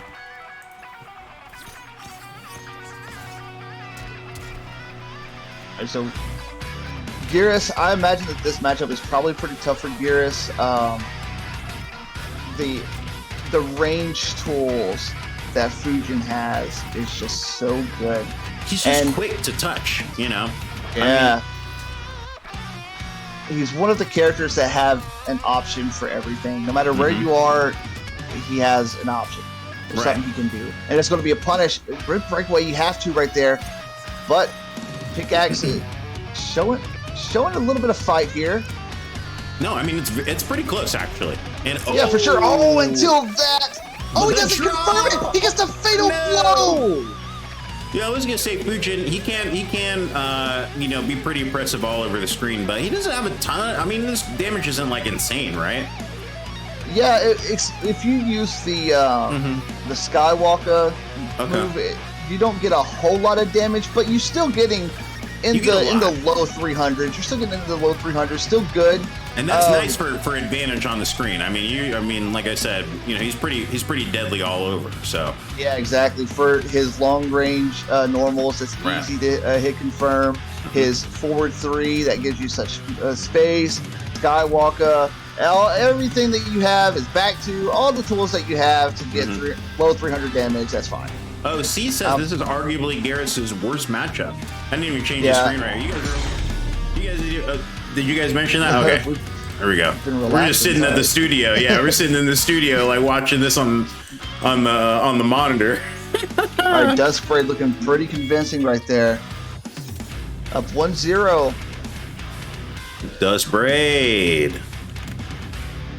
Let's go, Duskbraid. Changing it up a little bit. We know Duskbraid from that Raiden play, but this Fujin's looking very strong tonight, I must say. Yeah, so Raiden's also a character that sees some usability after custom variations. He is pretty solid character now. Fujin definitely a lot better. Top 5, top 6, somewhere in that range. A lot of people I've seen him in top 5s quite a bit. And I'm always man, Fujin's in that top 5 again. There he is. You know? Yeah, so Fujin, reasonable for him to be in top 5. People can make the argument for like CoRzz. People can make the argument for like Shang. There's some characters that you can make the argument. I feel like Fujin has the issue of if you're going to get somebody that's willing to be jump heavy whenever you're trying to start your offense, there'd be a lot of punishing happen. Kind of similar to like Spawn, for instance. Spawn, if you're going to get somebody that's very jump heavy, you're going to have a lot of recovery on some of your stuff, and you'll get punished for it. So that's an issue that Fujin does have. Wow. Okay. It requires some commitment. But I mean, for that to be his only issue, you know? I mean that's not terrible, you know. And I mean, I think that's the way you feel like when you play some of these characters. It's like, okay, I know I have these shortcomings, but the tools really outweigh in a lot of these situations too. Exactly. So it's like, it's fine. Yeah. You can kind of deal with it a little bit. Shenless, we're right on schedule right now. I got to say, there'll be some pretty close matches. So we've been right on the line. Haven't had a time to even breathe, really. We've just been going back to back, but we're right there right now. Next up at 8:30, we got Caneless and Chief G going up. Okay, the straight shot right there from Pickaxe Killer to catch Fujin's Tozy Wozies out of the sky. So Crucifix makes the argument that Fujin is top 3 in his opinion. That's reasonable. I mean, honestly, anybody in top 5, top 6 I could hear the argument, as long as you're not saying top 2, because that means that you're saying that they're better than Cetrion and Jackie, which I don't think anybody can agree with. That was a great interruption. Wow. But I don't think that Fujin's anywhere near as good as Joker is. Joker is too safe. He's too long. He has the same range of pokes, if not a little bit longer. As easy to confirm. Better zoning tools. Better damage. I mean, he honestly has a lot. He relatively similar. Well, no, I mean, yeah. When we put pound for pound Joker versus Fujin, I will say, like, I mean, there are some things that I will say that, like, Joker just has. I think he has more. I just think he has more, you know? I just think he has more of everything. Like, I mean, from his fatal blow, the way it's tuned to be able to flash parry, just to, like, his strings are, I mean, reach wise, they're pretty comparable. Damage, like you said, is up there. And then he can enforce a full screen pressure, especially with the meter burn Jack in the Box and that boing option too, if you use it carefully. Jack in the Box, you have to respect it because it bounces from full screen. It doesn't stop bouncing until you either block it or you make it whiff somehow. Oh, the flawless block! Oh, good down 2 right here. Pickaxe, he man. needs it so bad. He gets himself out of the corner, not able to finish that combo there, but Despray looks like he's about to take this. Yeah. Oh man, that stagger mid. He's gonna produce some perfect anatomy right there. Bodies the exhibition on Shang Tsung, and that's 25 for the Brutality Bolt counter. Let's go. We have $52. Absolutely anime right now. Yes, he is. In NRS history. He is so anime. Look at him. He's killing it. And I don't hate it.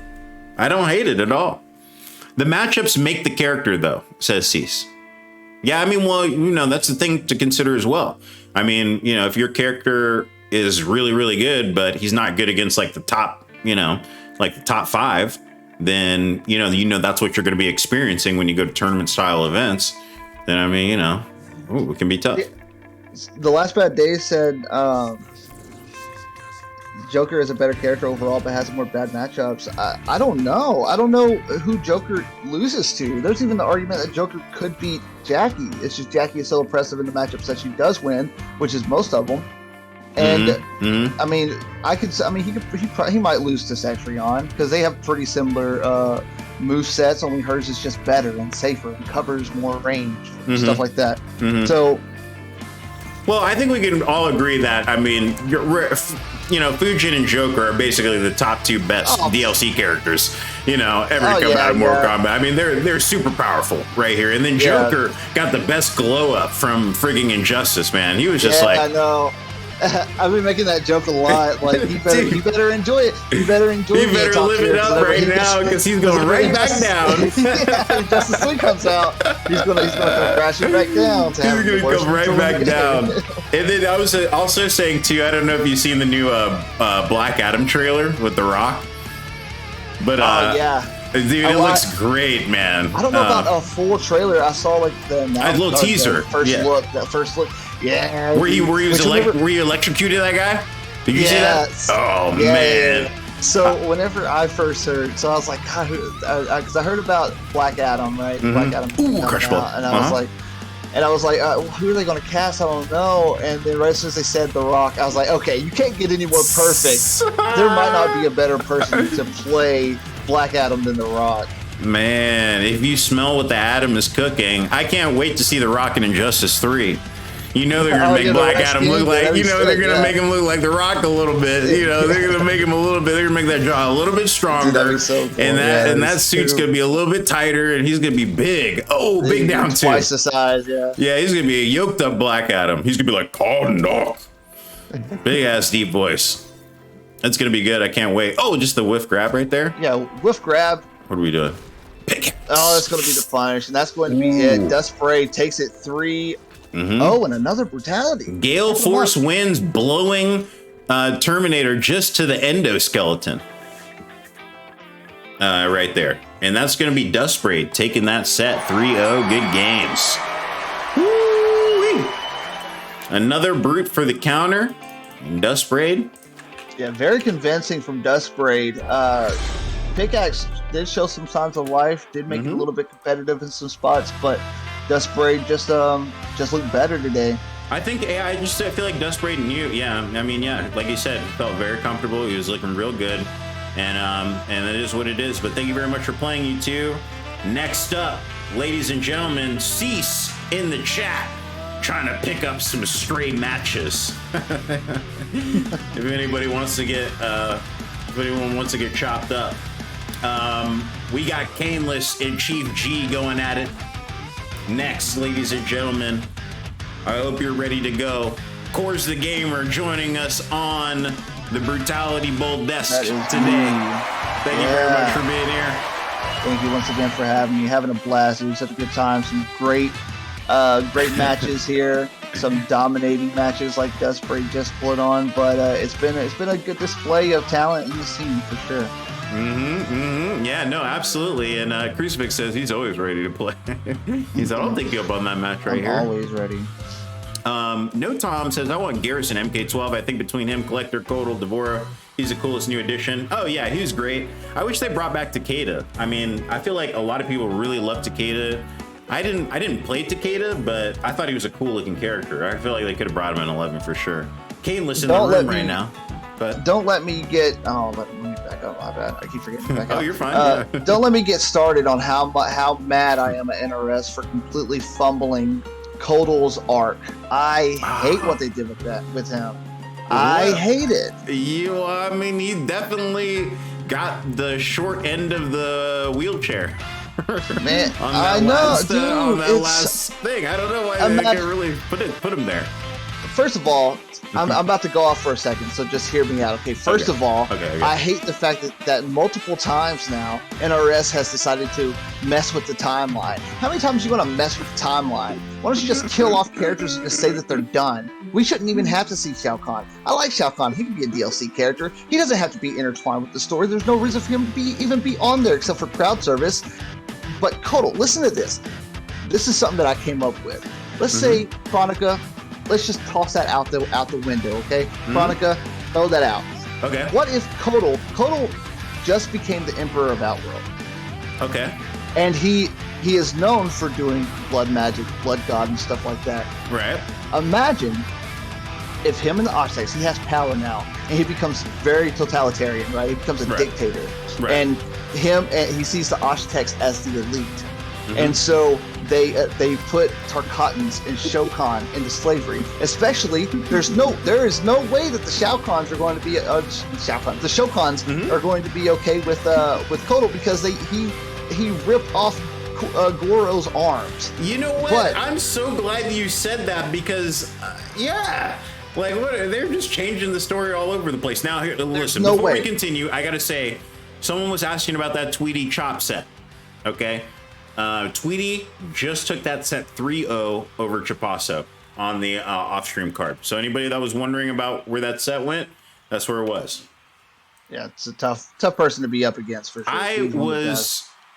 I was a little bummed when Koda ripped off Goro's arms. Okay, that's a personal thing.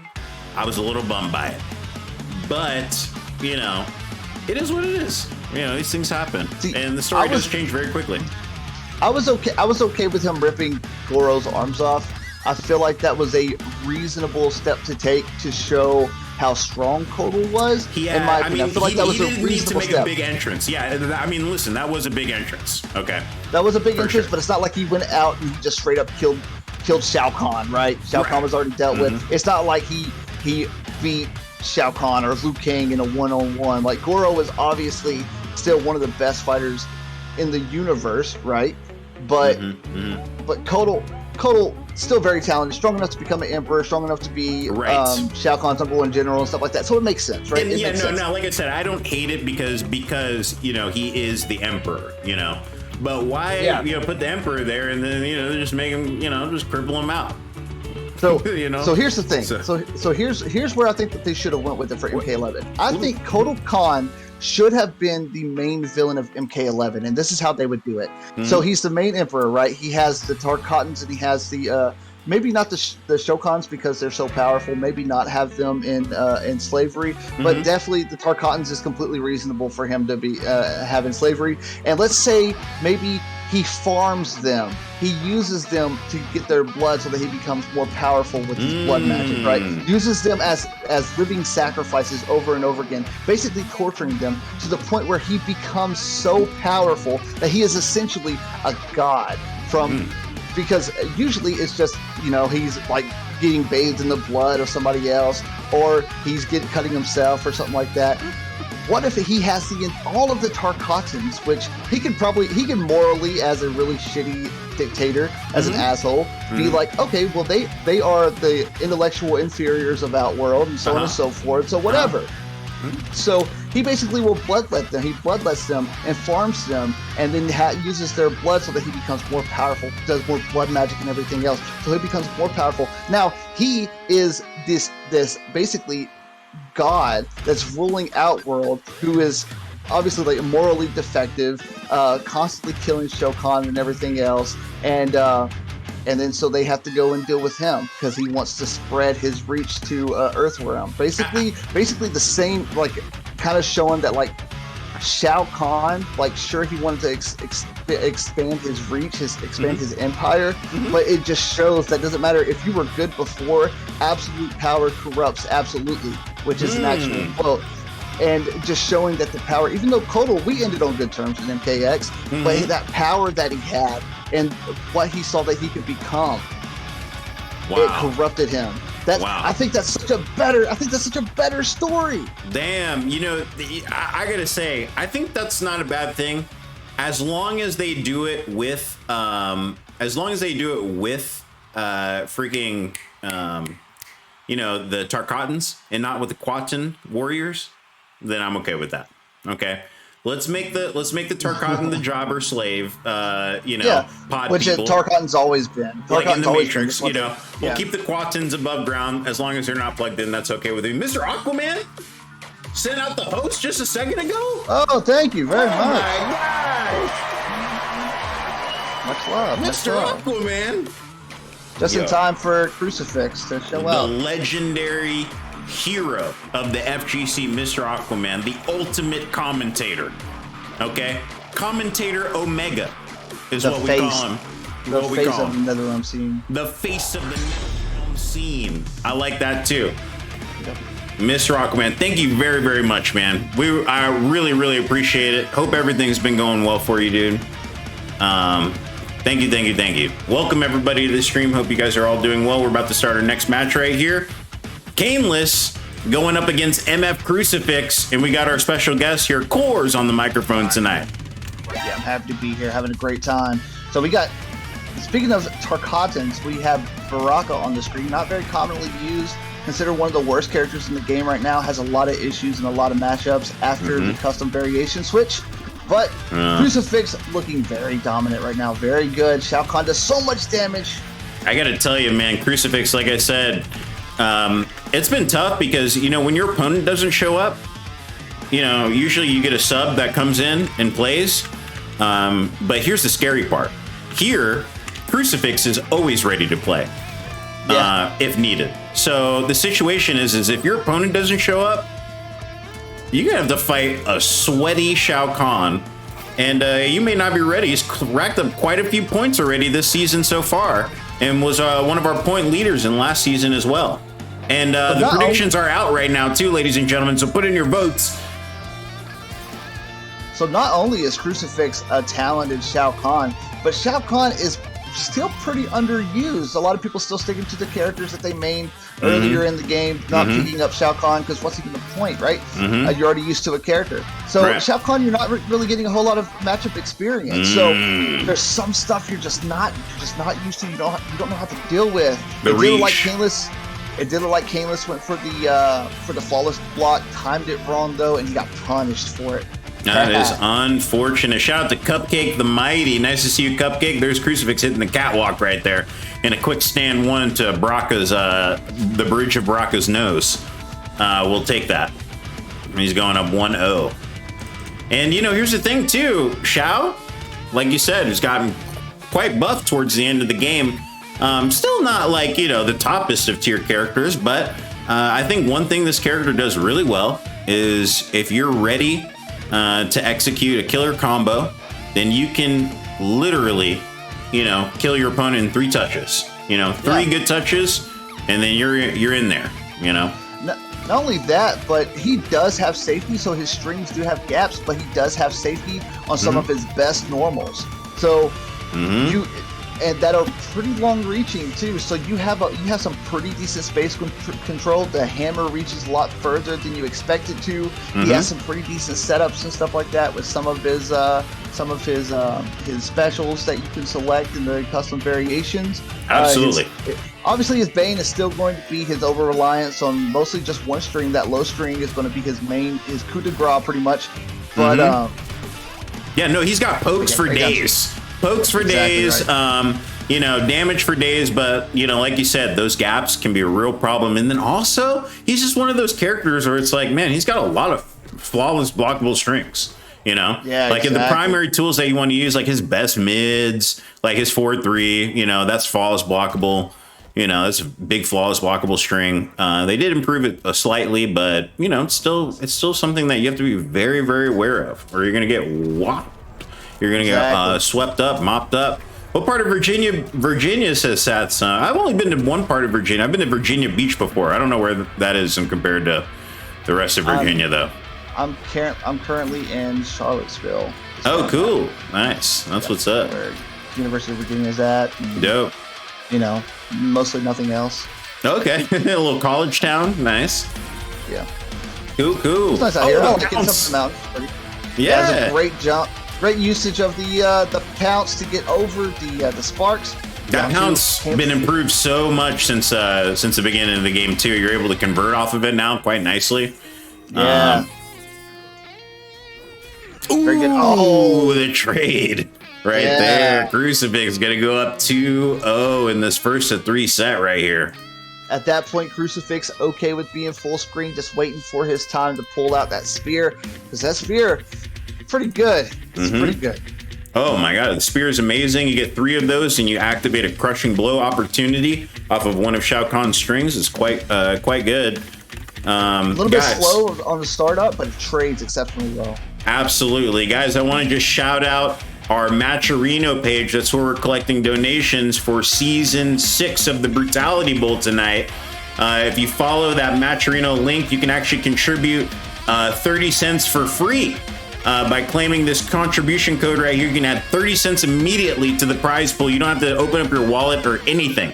Just follow that link and click on that button, and let's add some dollars to the pot. Big shout out to everybody that's contributed so far. Narth and Scrubzilla and the whole crew, everybody out here. I'm gonna scroll down these names real quick. We're doing our thing. And next up, ladies and gentlemen, we have got another great match lined up. Major Chance, representing Sunfaf, gonna go up against BMT Poifs, Fido the Man. So Kane decides to go after go and select the daughter of Shao Kahn. Okay. All right. The daughter, I think she can put in some work right here. Shout out to Mogginess. Nice to see you, Mogginess. Okay. So his variation name is Sis is a Potato. Not wrong. Is she a potato? Melina's good if you don't know really how to deal with her, right? So I feel like there's some unsafe. I don't have a whole lot of experience facing Melina, but some of her moves are very wonky. Her strings are really weird to watch. They take forever.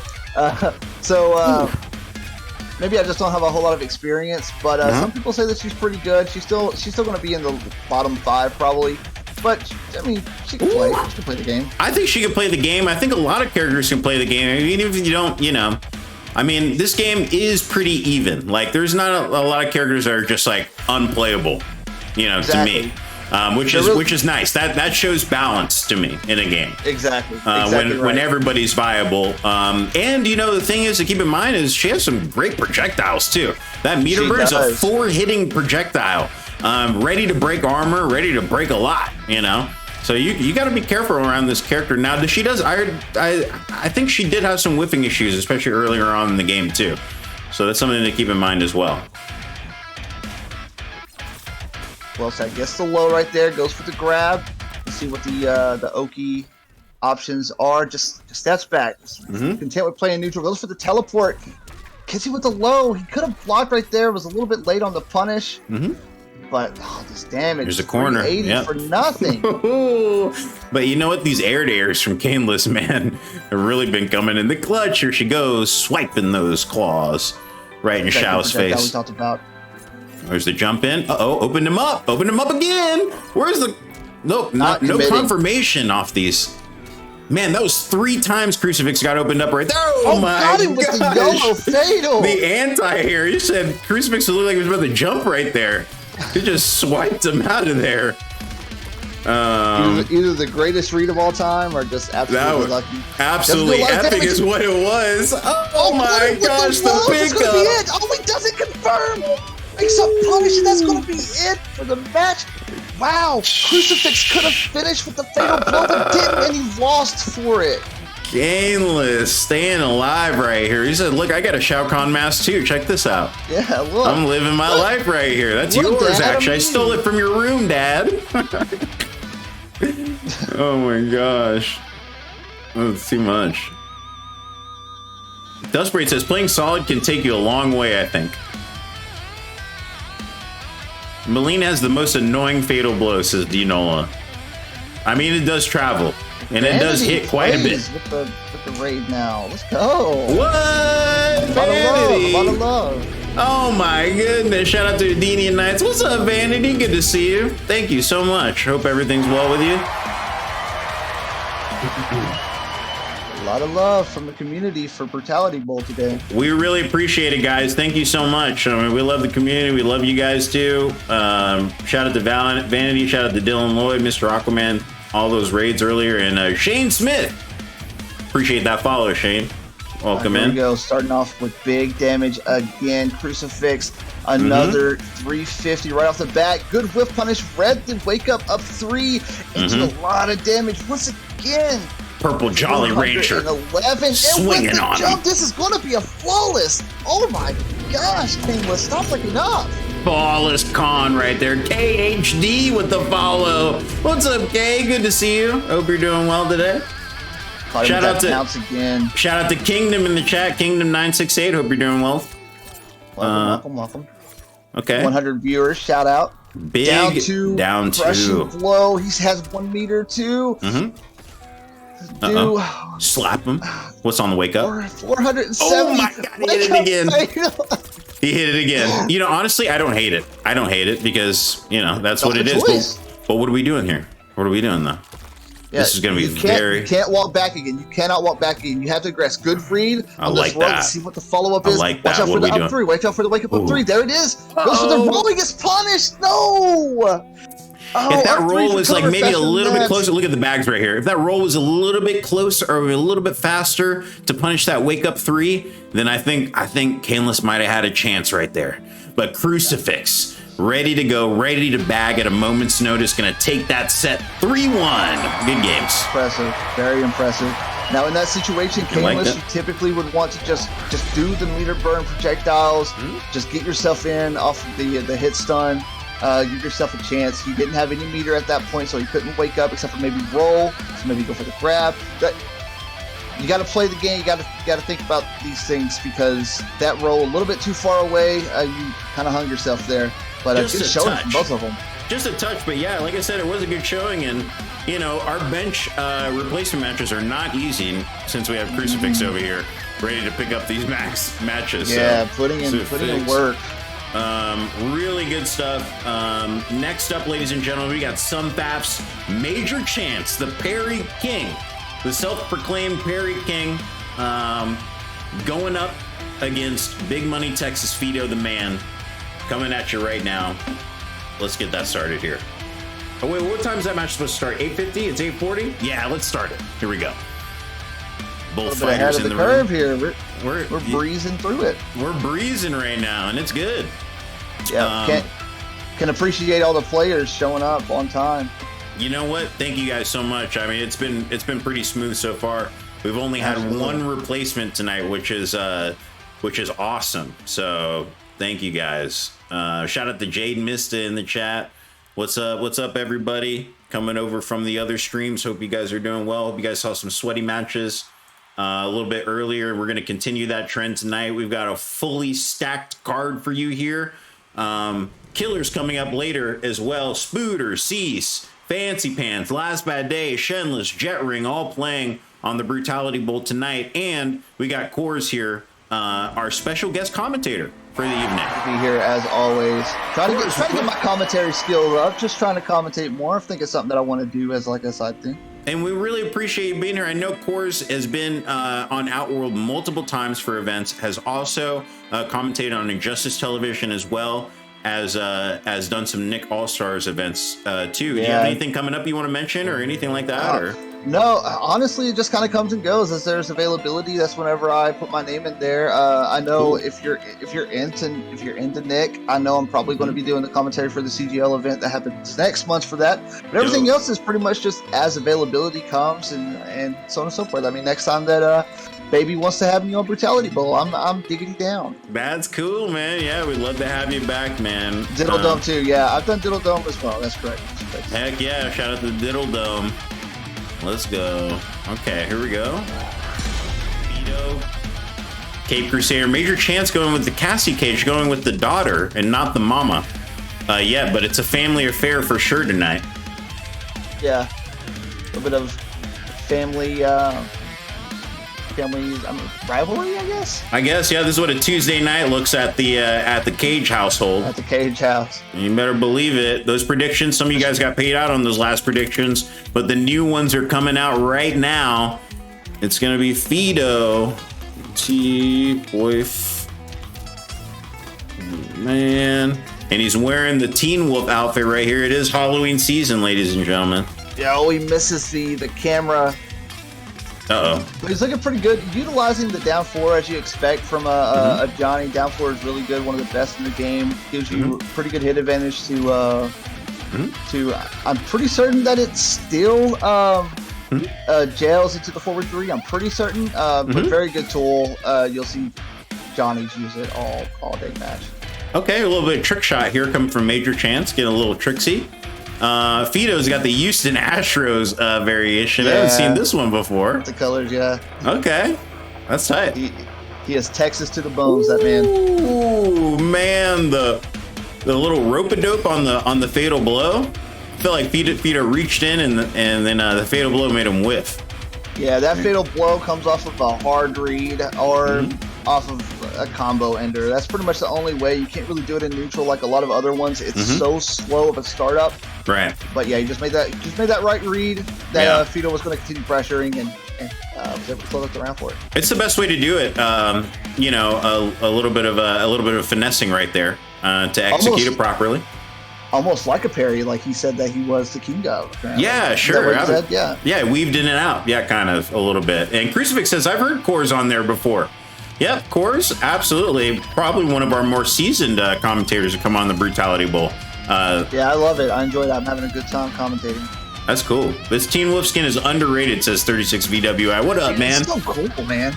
I love it, man. Shout out to Teen Wolf, man. We've been watching horror movies all month. You know, we just saw Dune the other night, too. Oh, I heard that was really good. It's fire. Oh, the big green ball. I learned it from you, Dad. That's going to be Major Chance going up 1-0. Uh-oh. Let's see what Fido's able to do. Fido has a little, if he makes a few changes here and there, he can become more solid. He's still a pretty good Johnny, of course. Like, he knows when to do the right things and stuff like that, using the right tools and stuff. Sometimes his decision making isn't all the way there, but the potential's there.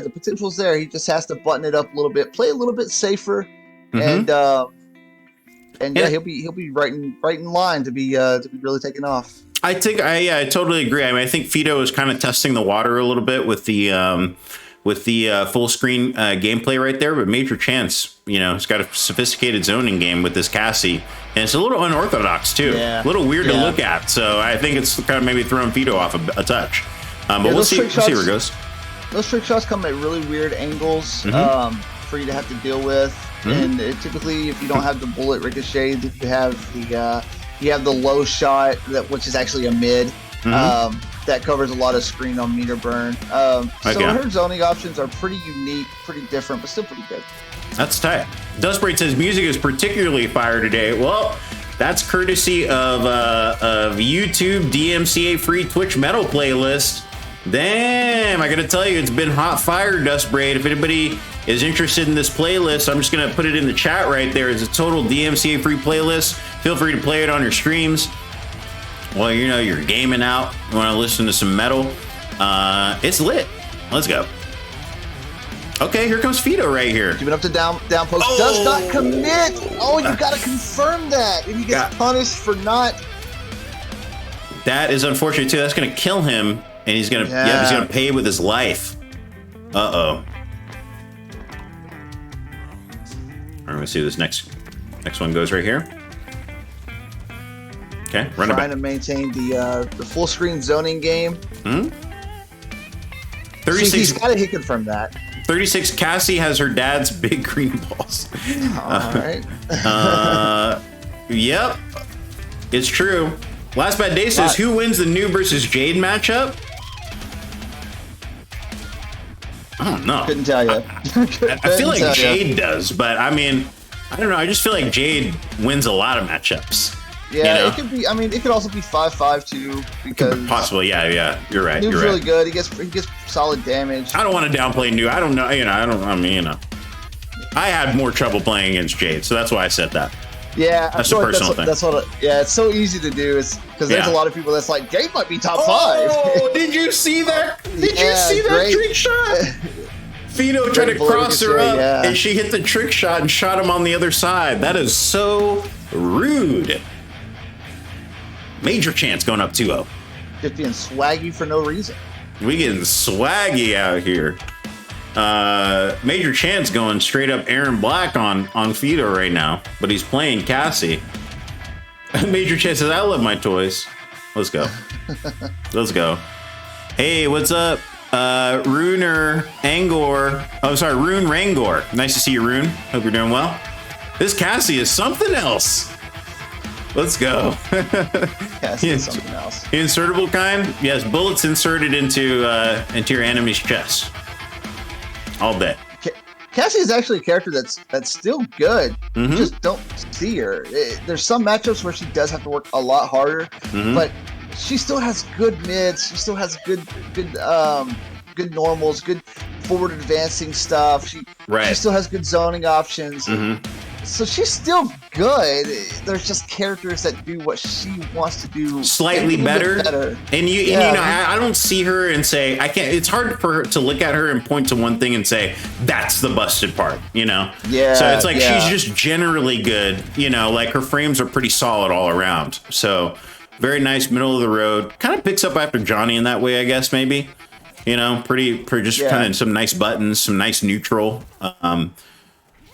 But yeah, she doesn't really have that one thing that you can say like, and the fatal blow is kind of slow too. So that's another thing. Yeah, it's another thing to consider because you can't really like pull it out. Some strings like you can't really confirm into because it's too slow. Oh, how long is your set with Vape Coach, CoRzz? I mean, we may be able to switch your set. If Fancy Pants and Last Bad Day are available first, we may be able to do their match first. It's a first to 3. Right here. Vito was looking really good. Just come back. Oh, man. Unfortunate. Right on the skin. It's going to be close, CoRzz. I don't know because we're like, I mean, this could be the last round. I believe in Vito, but this could be the last round. So yeah, it could be. I mean, we're riding the line right now. I should have probably looked at Vape Coach's card and been like, okay, I don't want. That's going to conflict. That's going to conflict. I gotta be more cognizant about that. Vampire says Major Chance. Yeah, Major Chance is putting in the work right now. Shout out to Vampire cheering on their teammates from Sunfaf right here. The Super Ultra Mega. Huh? Vito's finally showing a little bit of patience. Finally respecting the wake up options. Oh, but here he goes. He rolls away. There's not much you can really do right there. He could have wake up with up 3, but what you have really to lose. Yeah. The trick shot miss. Good block, down 3. Here's some pressure. That's gonna be. There we go, Vito. Show the dragon punch right there. Big Beaver says, "Does Cassie have any mids?" She does. Oh yeah, for sure. Her forward 3 is one of the best in the game. Yeah, absolutely. And I mean, she can stagger like crazy. It's fantastic. Last Bad Day says he's down to play early, and it's all good. CoRzz, we'll figure it out, man. Whatever. I mean, you know, like I said, we're right on the. We're right on time right now, so I'm not too worried. But Vito adapting nicely. Is it too little too late though? Is going to be the question. The anti-air down 1. Down 1 anti-air. Beautiful. Oh, we blocking those green balls. I got some green balls for you. Here's my balls. Okay, weird. Block your ball. Here's my ball. Your daughter. Yeah, no. Yeah. Okay, daughter. I see your balls. I see your balls. Check out mine. Check out my balls. Cassie, get your balls out of my face. I don't know. Oh, nice dunk right there. Replenishing. Uh-oh. Air. Put it with the anti-air. Oh, good roll from Vito. Oh, no. Let's go, Vito. Another good roll.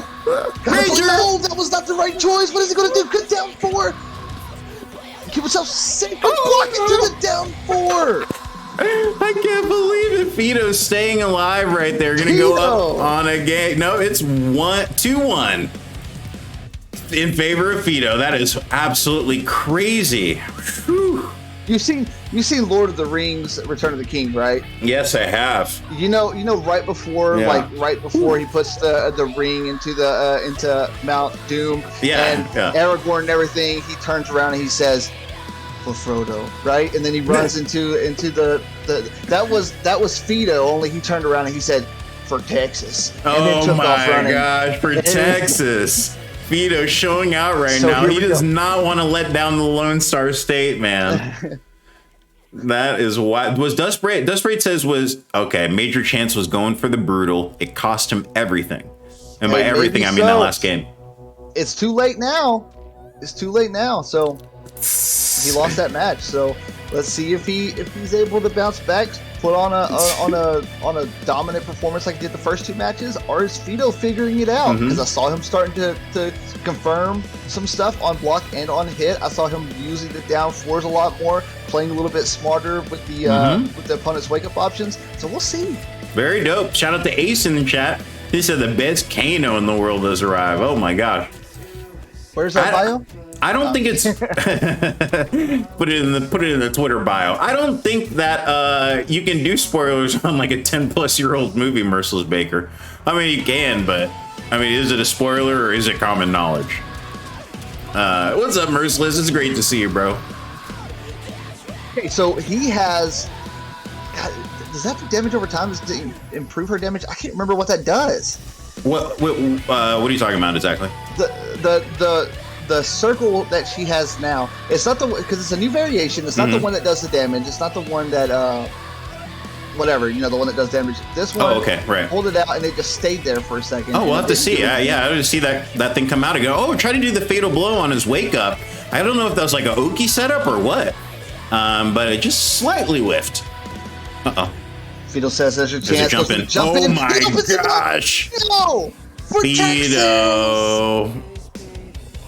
Fido the man. You're grounded, Cassie. Oh, big down one from Major Chance. Oh yeah, there's that ball in stasis right now. I didn't see if it was chip, but I know it may amplify the damage that she does inside the bubble. Maybe still. I know who knows. Google. Give me a second. We got Google, y'all. We got Combat Academy, MortalKombatAcademy.com. Oh no, it looks like chip to me. That's exactly what I'm going. It looked like it was chip to me. I thought I saw that life bar. Actually, we don't say chip. It's actually dot damage. Someone corrected me the other day. I guess chip is when your opponent's hitting you and you're blocking. Dot damage is an ambient depreciation of your life. Exactly right. Okay, the pokes we're trading back and forth. Yeah, we're trying to get a little technical out here.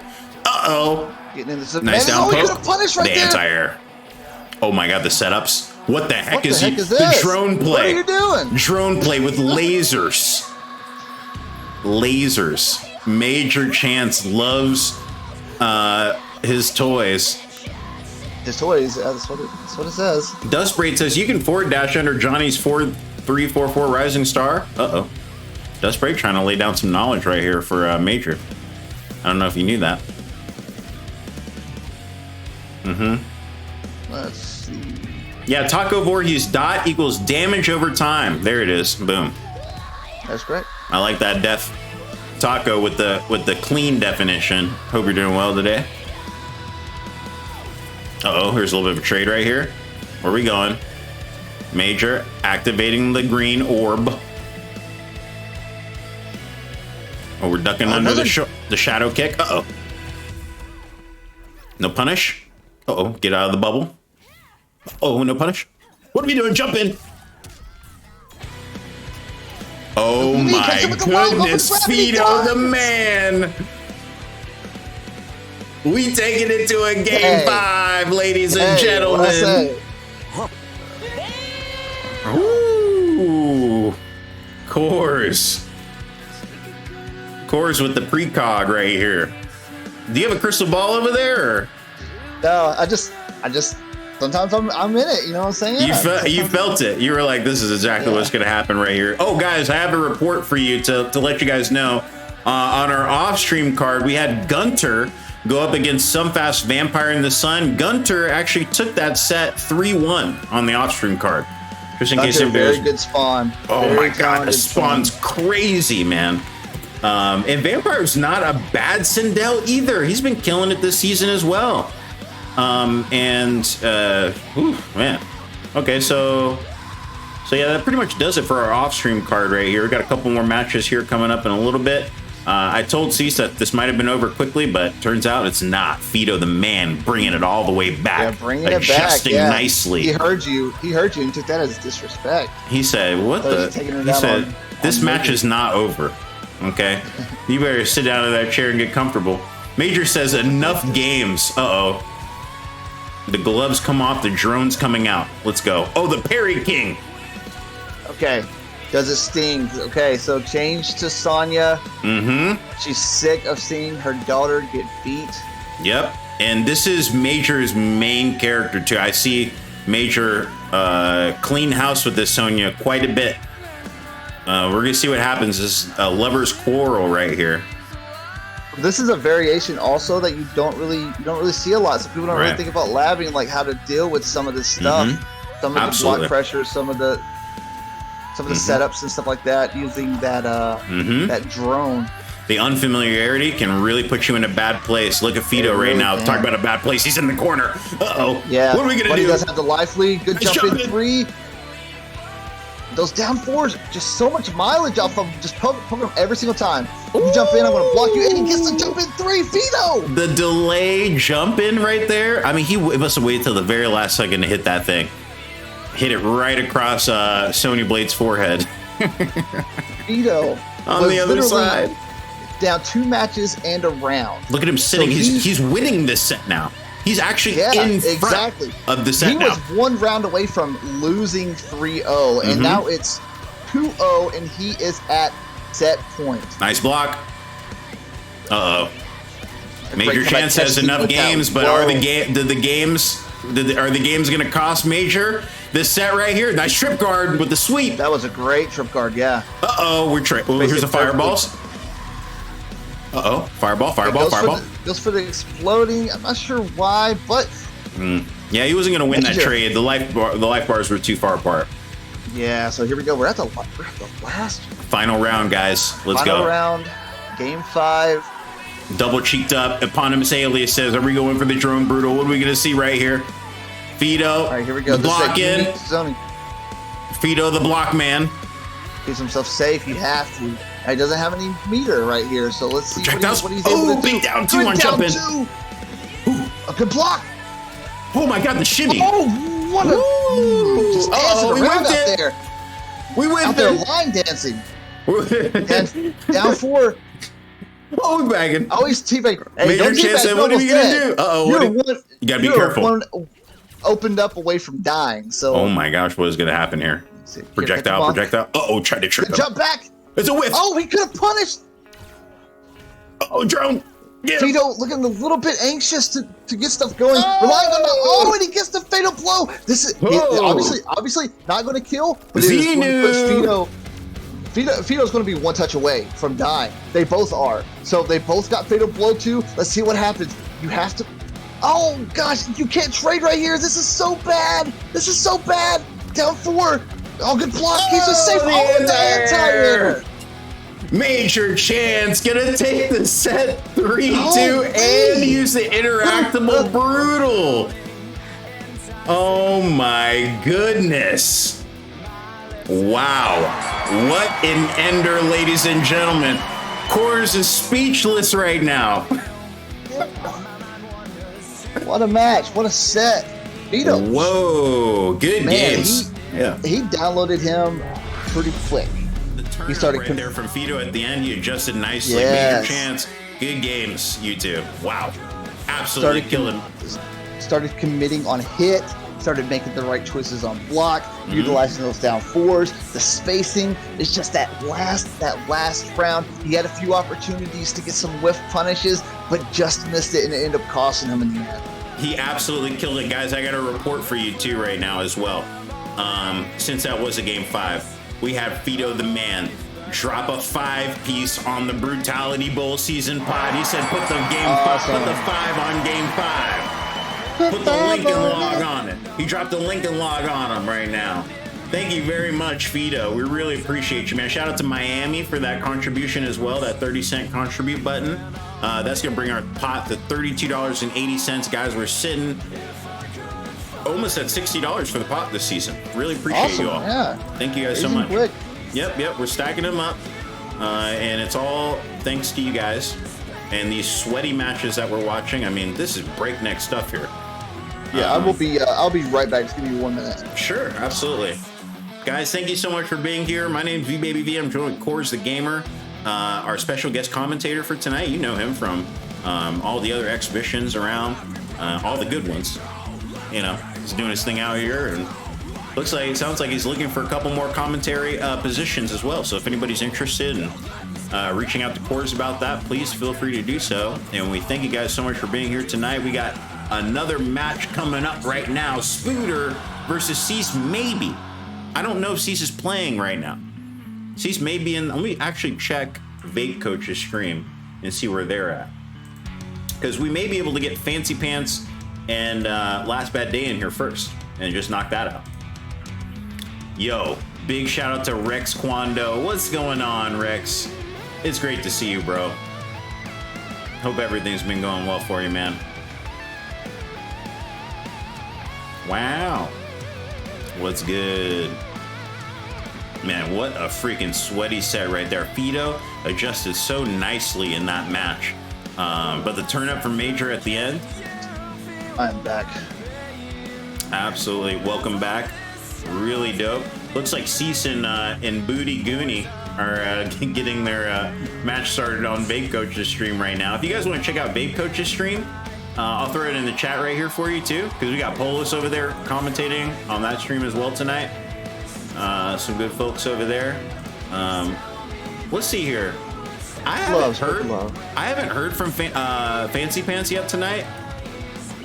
So I'm thinking that maybe we can get Last Bad Day and a fill-in. Who wants to fill? Who wants to? I know we had Crucifix in here earlier. He said, Crucifix always ready to play, but I want to ask: is there anybody else that hasn't played tonight that is maybe interested in playing, just to add a little bit of variety? You know, we love watching Crucifix, but if anybody else is interested and wants to jump in, maybe try to get some points tonight, I want to give somebody else an opportunity to get points. Speak now or forever hold your peace, and Crucifix will hold the hammer on this next set. anybody at all? Show of hands. Show of hands. Like I said, Last Bad Day ready to play from what they mentioned earlier. So I think we may just let that run, since it looks like CoRzz is just getting his set started with Booty Goonie over here. So Gotcha. So we just run hours at the same time. Hopefully end around the same time, so you can come right over. yeah, we'll switch it out. You know, a little flip flop. Nothing wrong with that. I'm going to take the silence from the chat as we getting Crucifix and Last Bad Day in here for this set. But first, Deafening silence. Can't hear anything. the silence says it all. You got to run to the washroom. Let's get it. Last Bad Day. I didn't know that people said washroom, the word washroom. I know Hot Rod says that, so. Oh, does he? Oh, okay. Yeah. All right. Let's Our- go. I mean, I'm from the South, so we say I say bathroom. Yeah. Yeah. Well, I mean, I live in Atlanta, so, you know. Major. All right, Major. Gonna take that last prediction right there. I don't know who voted on the predictions there, but it looks like Major, whoever voted for Major, has got some points now. So, silence is golden. Either way. It really, man, it was right down there. It was right down to the freaking wire, man. Fido adjusted so nicely right there, and I love how consistent he's been, you know, throughout the seasons. I mean, he's always playing. He's always ready to get some good games in, and you could just see his gameplay steadily improving over the months. Let's see here. Crucifix has played the Fupa contracts. So here's the thing. Crucifix actually he used to be in a metal band, I think, in high school is what he said. And he's got some dope, like, black metal tracks that are pretty sick. And I will play them. Did you send them to me on Twitter, Crucifix, or? You did send them to me on Twitter? I have to look it up real quick. Let me take a look here. See what's going on. Okay, just waiting for Last Bad Day to get out of the washroom real quick. A washroom, because that's what people say. We got a washroom right here. Meet me at the washroom. It's going down. Oh wait, no, don't do that. It's going down. Don't do that, actually. Yeah. That took a Nothing's weird going turn. down in the washroom. Yeah, let me just. I'll be back. Yeah. It's fine. Do not meet me in the washroom. I need privacy. Hula Mooga, what's happening, Hula? Yeah, Crucifix, you play drums on those, right? I'm just imagining you have two little mallets. You know, two little hammers. Smacking on the snare. So savagely. Last Bad Day says metal bands when you're 17 are fucking bomb to be in. Oh yeah. Oh yeah, you know it, man. We love it. I mean, if there's any time to be in a metal band. Right before you turn 20, yeah. Right before you turn 20. If you're real cool, you'll keep going forever, and you'll eventually become Carry King. If not, you will end up working at Ryla. Xenu says, yo chat, watch my kids. Thanks, be right back in an hour or 3. Also, they haven't ate. Thanks, see ya. All right, Xeno, drop them in. We'll put them in with the rest of the crowd. They'll be fine, probably. Nah, I'm just kidding. It's cool. We'll all be cool here. Wish we could get a little daycare service. That'd be nice. Last Bad Day said, quick trip to the washroom. Oh, Last Bad Day or Crucifix, if you could hop in the Brutality Bowl room for me. I don't know if you guys know to hop in the room, but yeah, if you could just hop in the room, we'll get your guys' invites out and we'll get this thing started right now.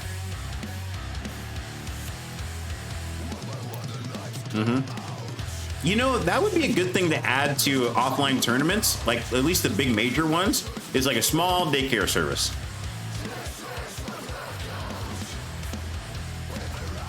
Small. You're not wrong. You are not wrong. You know, yeah, small little daycare service. Hey, drop off the kids. You know what I'm saying? Have a little bit of time to, you know, hang out with the friends and the crew for a little bit. You know, get some uninterrupted matches. It's kind of hard to focus on a set, you know, with the kid by the side, especially if you're going to like a first to 5 or 10. You know, pick them up later. They'll be having a great time. You know, and if I had a daycare service for kids, it would totally be Mortal Kombat themed as well.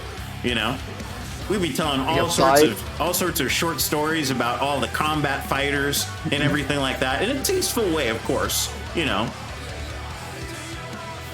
we would definitely get them that FGC education though. Brutality Daycare. Yes, drop your kids off there. That's the Brutality. slogan. Yeah. Drop your kids off there at the Brutality Daycare. Brutes for kids? What? Oh, the pit. Oh my god, the pit.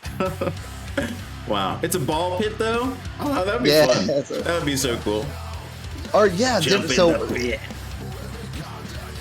call it Mortal Daycare, and then have different sections of the daycare, like level themed. Like the pit is a ball pit, and absolutely, you know, other stuff I can't think of, but yeah, that would be perfect. No, that's where we're going. That's where we want to go with it. Crucifix. That's the future. I just need an angel investor now to make it happen. So whoever's in the you guys, you know who you are out there listening. Just crowdfunded. Come on, let's go. Daycare with a K. Yeah. Daycare? Oh, that would be sick.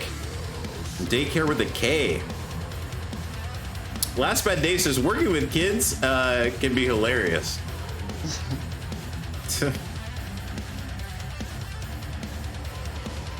Oh, you said the tracks on Twitter. Oh yeah, that's right. Actually, I have those tracks right here, but give me 1 second. We'll get it started. I was trying to invite you to the into the room. Hopefully, you got in. You did, and that is wonderful. Some Faps, the Last Bad Day. I've never seen a clown boing so much in my life. Bounce around. He'll do it too. He will. We have Jet Ring later too. He is also a Joker player, correct? Jet Ring, absolutely going to be sweaty. So we're looking for that. We're looking forward to that as well. CoRzz, available now. All right, cool. CoRzz, thanks so much, man. We're actually just going to do this set with Crucifix and Last Bad Day real quick. I saw that you were playing, so we'll knock out their set right quick, and then we'll have you come up next up, brother. Thank you so much. Last Bad Day. That was a quick set, CoRzz. I'm gonna need you to calm down, man.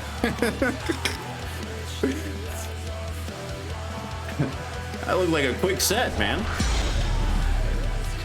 On Vape Coach's stream. I feel like you just started that thing.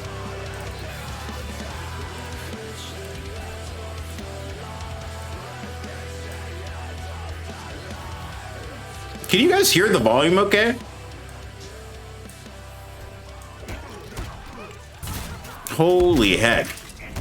I can't believe I had the volume turned down on the game this entire time. Nobody even mentioned it in the chat. No one even mentioned that they could barely hear the gameplay. Well, sometimes people will have the stream where the gameplay is too loud and you can't really hear the commentary. True that. I prefer it if it's quieter, but yeah, you still want to hear it. I'll keep turning down just a touch right here. Oh, Spooter, no, you did not miss your set. You're coming up next, bro.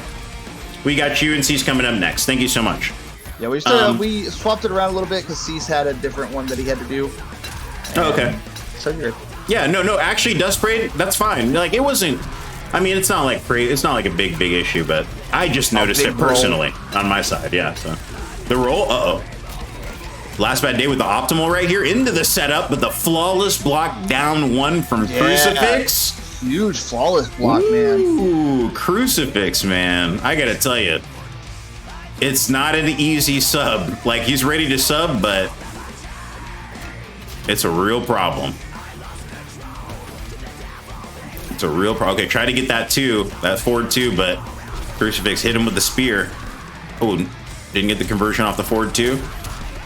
Slapped him to the ground. The wake up neutral jump punch on him. And Crucifix. Oh, nice little damage here from last bad day. Oh, anti-air. Okay. All right, a little cancel into the setup. Oh, but he read that down too. Yeah, that was beautiful. Picking up right where he left off. In the last set, he's just going to continue this combo for forever. Ooh, I thought that was going to be a brutality. I thought that Dark Priest was about to come out of the shadows and and pull that Juggalo's head right off, but the Juggalo. But it looks like Crucifix is going to go up 1-0 in this first of 3 set. Let's get it. No brutal ending since 36? That's what I was saying.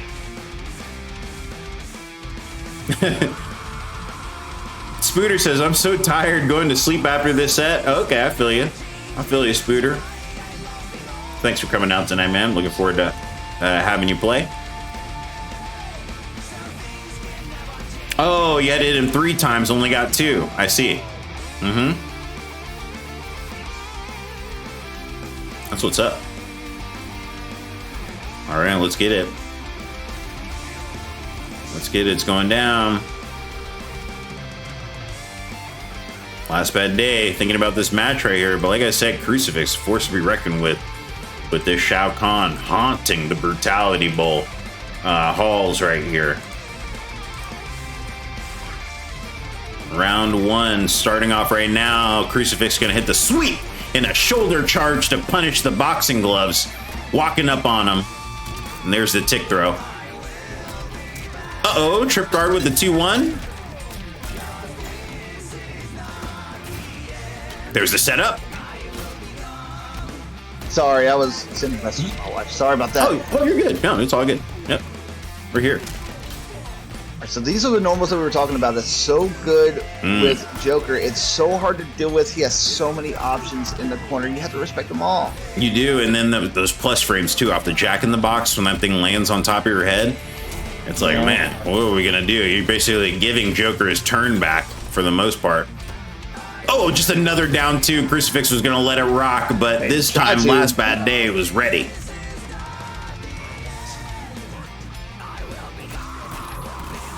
Nice forward 2-1-2 punish. Got the crush blow. Yeah, got the KB. Not able to fully combo out of it because that can get a lot of damage. Did you see him jump above that shoulder charge? It looked like that forward 3 like kind of like avoided the hitbox of the shoulder charge right there. It was so weird. Whiffing on both sides right now. That's going to make him safe. That Jack in the Box would just make him safe. I don't know how else to say it. That is so odd. Merciless Baker says that was mad wonky looking. We wonky out here. Up with the low. Armor broke him, but he missed the fatal blow. Oh no! He has to blow correctly. Okay, he goes for the forward blow. So the option out of the cancel fatal blows, of course, the grab for the KB. That's going to be it. Wow. Last Bad Day gonna tie things up 1-1 right there. Great adaptation, looking like the ringmaster right now. A little bit of vandalism. So that's the thing. So the reason why Joker's Fatal Blow Cancel is so good is because, first of all, you get the grab KP, right? But also, ding, ding, ding. That's one. It's so fast. It's so fast. Two. And Boom. you get your low. That's an option. You have to respect it. You get a great mid. That's an option. Or he can just, if he wants to, if he just wants to maintain pressure, then he can do something like a 1-2-1 or something like that, or anything else. Pull out the Jack in the Box, make himself safe. You're not really going to see that, though. Pretty much what it comes down to, are you going to guess right with the forward one or the low, or are you going to catch the grab that's going to do all the damage in the world? It's scary. It's so good with a character that already has so much. Yeah, absolutely. Shenless, you're actually going to be your set's starting at 950. Shenless. We switched around Fancy Last Bad Day and Cease's set. We switched those around, so we're still planning on having your set at 950. And also, you got to think, just holding that Fatal Blow, I mean, really gives you that hit of armor. You know, if someone's trying to jump in, attack you, I mean, that's the ultimate freaking trip guard right there. You know, stand there, get hit by the jump in attack, and then let the Fatal Blow go. You know, and then. Go ahead. No, I was saying then you're in Pain Town is what I was about to say. Painville, USA. The thing for Joker about his Fatal Blow Cancel is like, so Johnny's is ridiculous, right? Johnny's is really good because it results in all this damage that's unbreakable and stuff like that. Right. But there's some situations in which if he didn't have it, he wouldn't be as good of a character, right? Oh, another good KB from that forward 2-1-2. Oh, look at the combo though. Oh, damn, 400. Oh, he messed up the Fatal Blow, caught him in the startup frames. Oh, my, look at him. But so Joker, if he did not have that Fatal Blow cancel with the KB or even the cancel at all, he would still be a top 5 character. Oh my God, he's so good even without it. He's got a lot, Even if he doesn't have it, nobody's going to be like, man, I really wish that he had that so that he could be viable. No, no, he's still top 5. Whoa! Oh my God, the flawless block though, but he still got hit by the shoulder charge. Yeah, Last so the Bad Day to punish that after the flawless block is so strict. If you're off a little bit, he catches him with the Fatal Blow. Last Bad Day. Just let it rip. Let the blood drip. Man. Shout out to Cyclo in the chat with the raid. Appreciate that, Cyclo. Thank you, man. I hope everything's going well for you, brother. The Sub-Zero Mix God, Cyclo. Let me shout you out too, if I can. I'm gonna shout you out in the chat. Shout out to Sunfab. Shout out to Cyclo doing his thing out there. And that's gonna be Last Bad Day going up 2-1 right there. I like the adaptation that that Last has been making here against Crucifix. You know, really keeping his cool, picking his moments a little bit tighter, and then executing the setups perfectly, especially in the corner at the very end right there. Yeah, you're seeing a lot of pressure too. You're seeing a lot of pressure from him. Shao Kahn in the neutral, you're giving him a chance, right, with these longer pokes and some really good, just some really good safe stuff that he can do from longer ranges. He's not as effective whenever you're right in his face. Yeah. And his options also, like, the closer that he is, the more gaps there are, the more he's having to be gimmicky with the with the staggers and so on and so forth. So you're absolutely right. It's best to I know a lot of shot players like to utilize his pokes to create that distance that he shines so well at. You know, his down four is really a great setup tool to push your opponent in that slightly outside of sweep distance range, where you can shine a little bit better.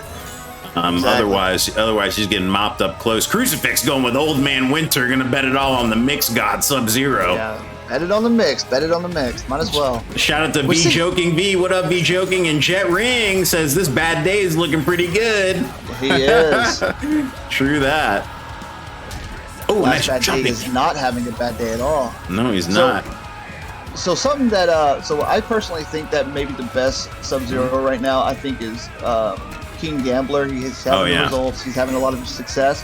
One thing that he does that I feel like not a lot of people do forward 2 into creeping eyes. Let yourself be safe off of that mix. It's still going to do good damage whenever it hits. And you're going to be safe whenever you need to burn it. So just do that. You're low. You can be safe on the low, hit confirm the low. But forward 2, always end with creeping eyes. You're going to get decent damage unless you absolutely have to. There it is. Good grab right there from Crucifix. Oh, yeah. Showing some signs of life. This might be the right choice. I like this character for Crucifix, too. I think he plays it well. I mean, it kind of matches that, you know, that Unga Bunga-esque style of Shao a little bit, you know, except it's even scarier because then you know, you get hit with the mix, too. He's got a mix that Shao doesn't have. Yeah. Yeah. And the slide that can hurt your feelings. Oh, yeah, absolutely. Especially when that third crushing blow comes through. Oh, no, tried to whip punish, but he couldn't quite get in.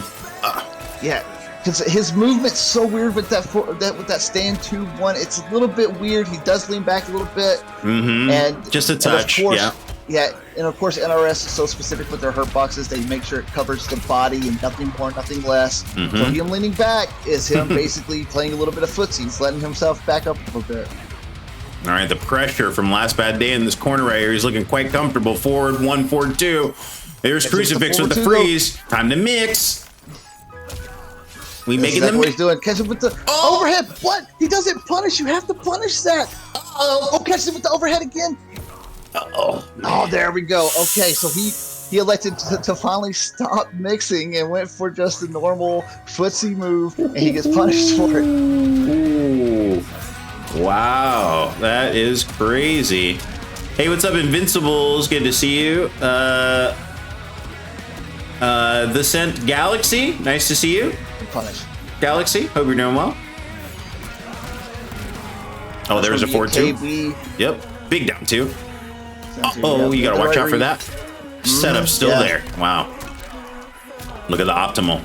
Last Bad Day getting that so consistently too. Yeah, and he is snowballing. You have to fade a blow here. You have to fade a blow, and then from there, I mean, pardon the pun, but just snowball from here. Yeah. Mix. That's all you have to do. Just mix. One little icy mix can do it. There it is. That's all you needed. Oh, it's a double. He went for it again. Get out of here, you maniac. A double feature. Let's get it right here. Crucifix staying alive with Old Man Winter. Gonna put a game on the board.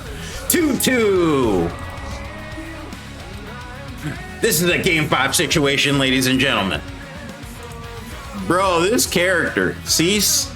Bro, this character. Look at that axe. Did you see that axe come down on Joker's head? Yeah, it's live or die by the mix. I mean, what else can you say? You gotta do it. You guess wrong, then you get punished. If you guess right, then they get punished. The Scent Galaxy says, yo, Slay, don't buy that third-party, that PS4 controller from Walmart. It's a third-party vendor with suspect feedback. Guys, if you want to get an off-market PlayStation controller, get a Hori pad. You know, those things are awesome. They're like 40 bucks on Amazon, and they last a real long time, and they're wired. And they're pretty darn good. They also make fight sticks too that are really nice. But the Hori ones are nice. Yeah, it's nice because you could take it to an offline and you don't have to worry about accidentally pressing the PlayStation button. Like, it's so good. Very easy to do. Absolutely, it sure is. But I don't know. I think the Hori's pretty good especially for the price point. You know, especially considering these PlayStation 4 controllers, you know, running you like 50, 60 bucks. Already 60. Yeah, already 60 bucks. Yeah, 60 easy. Yeah. Crappy PS4 controller. Yeah, and then you know, you play fighting games. You guys know you break them every 6 months. You know, it's time to get a new one. So yeah, it might not be a bad option. I've used those Horis quite a bit. They're pretty good. So that's the second time that we saw Last Bad Day go for his stand 2-1 into the punching gloves. The freaking you know what I'm saying? Oh yeah. Everlast. The pushback, the pushback from stand 2-1 pushes him back too far to where the boxing gloves doesn't reach him, and so he's punished with the slide. So let's see Nice. if Flashback Day can adapt and not pull that out again, because those will rack Yeah. up. Oh, and he goes for the fatal pull as an anti-air option. Like, hey, whatever. That's how you do it, though. I mean, that's thinking outside of the box right there. Yeah. Thinking outside of the whatever he's going to do isn't going to kill you, and you are guaranteed to hit him if he presses anything. So, Yeah. Ooh. Wow, the anti-air from that Jack in the Box was nuts. not on purpose, but that Jack in the Box is just too good. It was still clutch, though. Here we were boinging over the ice ball now. And there's a setup plus frames. And Crucifix still going to jump in, though, trying to take that turn back. Uh-oh, whiffed it. Oh, we got him. Uh-oh, 2-1 on the wake up. Caught him neutral jumping. All right, see, there you go. Go for 2-1 into the jump. All right, a little 1-2-1. Oh, he backdashed into the 2-1 boxing gloves, forcing Crucifix to break away. But he's stuck in the corner right now. This is not a good situation so for Crucifix to be in. So tough. But he caught him. Uh-oh, it's mixed time. It's mixed time. He's going to stand two. Nice Goes for the block. roll again, and he just went for it. Live or die by the mix. We're pushing away. This is a game 5 situation, ladies and gentlemen. I hope you guys are ready. It all comes down to this. Let's go. Already starting off good with the leap. Yep, into no break 300 option. damage. Back into corner stuff with Joker. It's so hard to deal with. Oh, An and that's gonna excellent be a punish. block, No, he but doesn't no punish him. punish. He missed it, though. The one was a little stubby right there, unfortunately. Hey, what's up? Donald Trump says, I feel like I could win this. I feel like I could win. Says, Oh, he caught him. Caught him out of the leap there. Let's see what he goes for. High. Oh, Over try it. No, just whip he's gonna that back down up. He's four. gonna back up. That's We're it's so boinging. interesting. We're boinging in. Uh-oh, freeze. Straight shot. Crucifix really thinking about this right now. It's all going to come down to this. Who's got the big Trying to brain? play patient. Who's got the Tries to go for strat? slide, but it's too close. Oh, double Double the slides. slide. Oh my God. You just barely missed the ice ball. Stand two misses. See, here he is. He's adapting. Been down two. Oh, it's so close. Ice ball again. He goes for the slide. The Jack in the Box catches him. Goes for the roll. Now one. Oh, and there it is. Last bad day. Gonna take that set 3-2. The cancel. Besties? Uh-oh, watch out for that birdarang. It's a friendship. That's gonna be Sunfast's last bad day. Taking that set 3-2. Woo! That was a great set. It was a lot of fun. Donald Trump, you should sign up for the Brutality Bowl for Thursday, man. You should sign up for Thursday. Let me see that. Let me see that number 3 rank at the bowl. Hop into Discord and sign up. We'd love to have you on Thursday at 7 p.m. Eastern time. Good games, you two. Day and Crucifix putting on a hell of a show. Guys, welcome to the Brutality Bowl. My name's VVV. I'm joined with our special guest co-host tonight, CoRzz, on the microphone. You can't call me. Let's get it. Next up, ladies and gentlemen, we've got CoRzz representing the Golden Coalition going up against Spooter. YouTube first-time player on the season, Brutality Bowl season so far. All right, Donald. We'll see you there, man. Snellrack says, give me my points. It's my points, and I want them now. Let's see here. Last bad day. Gonna clutch it out with the points. I see CoRzz in the room ready to go right now. Spooter's not in here, but I'll send him an invite and get him in. I'm able to get this hill started here. Put the predictions up in just a moment.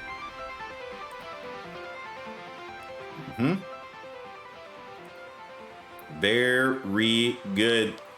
Shenless, no, you're not up. Yeah, your set is still scheduled for 9:50. Shenless, yeah. So yeah, we switched around last bad day's set and CoRzz's set. So yeah, we got you. We still got you coming out at 9:50. Spooter, I'm just gonna send you an invite. I'm just gonna send you an invite to the room, to the hill.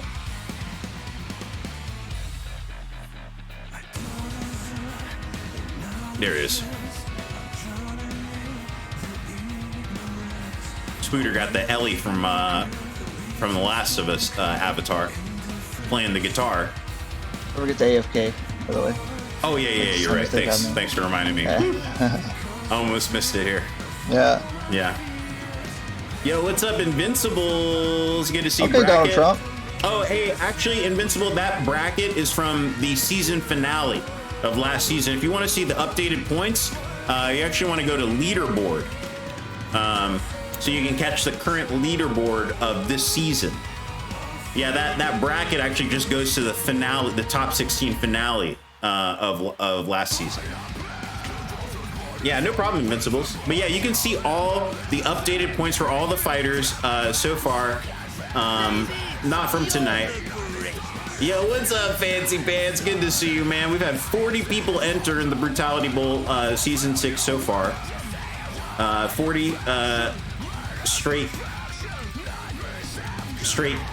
combatants hungry for bloodshed. All right, Cease, we're looking at Shang Tsung Spooter. Oh my goodness. Dancing around a little bit. Cease is just, you know, one of the more formidable opponents that you will see here. Talented, good player. This Shang is a real problem. And Cease has gotten no lower than top 3 the past couple seasons on the Brutality Bowl. Yeah. Yeah, has absolutely been killing it. I'm pretty certain that he finished 3rd in, I want to say Outworld Television last season too. I want to say, I could be wrong, but I could be way wrong, but I don't know. All right, let's get it right here. TGCC's going up against Spooter. We just saw Joker a second ago, but we seen Joker these last 3 sets. We're getting the Joker business right now. We're getting some education in here, ladies and gentlemen. It's going down. If you're a fan of Joker, then you enjoyed the last 3 matches. Yeah, so it looks like Cease actually got 2nd place on the Brutality Bowl last season.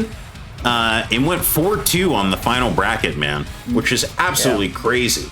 Look at very strong all season. And you know he might be gunning for that #1 spot to end off the year. Now, am I correct in saying that he also plays Geras?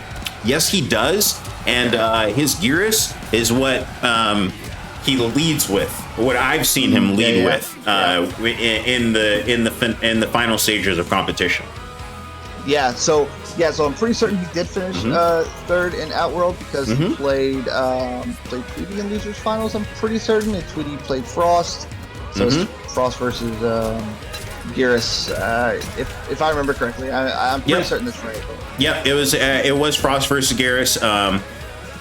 Man, Tweety busting out that Frost, man. It's just It's always cool to see. It's always cool to see. It's cool to see, and then it's like, man, you know, Tweety knows that character in and out, top to bottom. So if you're not experienced against Frost, or you don't know what's going on, then it just is even more impressive. That's one of the things that he told me too. Me and Tweety are pretty good friends, and we were talking about that because I told him, I was like, hey, it's always cool to see your Frost. He's like, it really just depends on how I'm feeling. He's like, sometimes I'll pull it out because it's nice that people don't have the Frost experience. Yeah, right. And and so you can kind of get by with some stuff, and they don't know how to punish certain things and everything else. He's like, but you obviously usually picks Geras because that's his character, but it just depends on how he's feeling. Right. Oh, I dropped that link in the chat for you, Donald Trump, so you can go into the Discord and sign up. We just have a little channel in there called Brutality Bowl signups, and if you have a time preference between 7 p.m. Eastern time and 10 p.m. Eastern time on Thursday, let me know. But if not, I'll put you in a match between that time. The Spooter tied up the rounds here. This Joker pick, it seems like it's doing pretty good. Spooter's got the Tommy Wiseau variation. Wiseau, yeah. A little shout out to the room.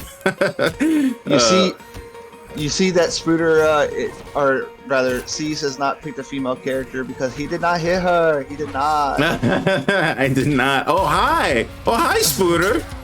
Hi, Cease. Oh hi, Cease. All right, that's gonna be Spooter going up 1-0 right there against the Golden Coalition Cease. Wow, let's go. You're my favorite customer. You're my favorite customer. Kitty. Hey, Kitty. Let's go. All right, cool, Dono. Yo, looking forward to it, man. I can't wait, bro. Sounds like you're pretty sweaty. So, hey, listen, we love watching sweaty sets here on the Brutality Bowl. If anybody thinks they got what it takes to come out here into this match and get these games going, let me know. We want to see you here on the bowl. C says there's 150 ping going on right now. I don't know. Where does Spooter live? Canada. What Crucifix said. Canada?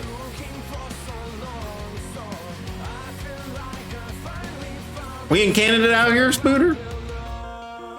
I have no idea. Oh. Shinless says adjust, cease, adjust.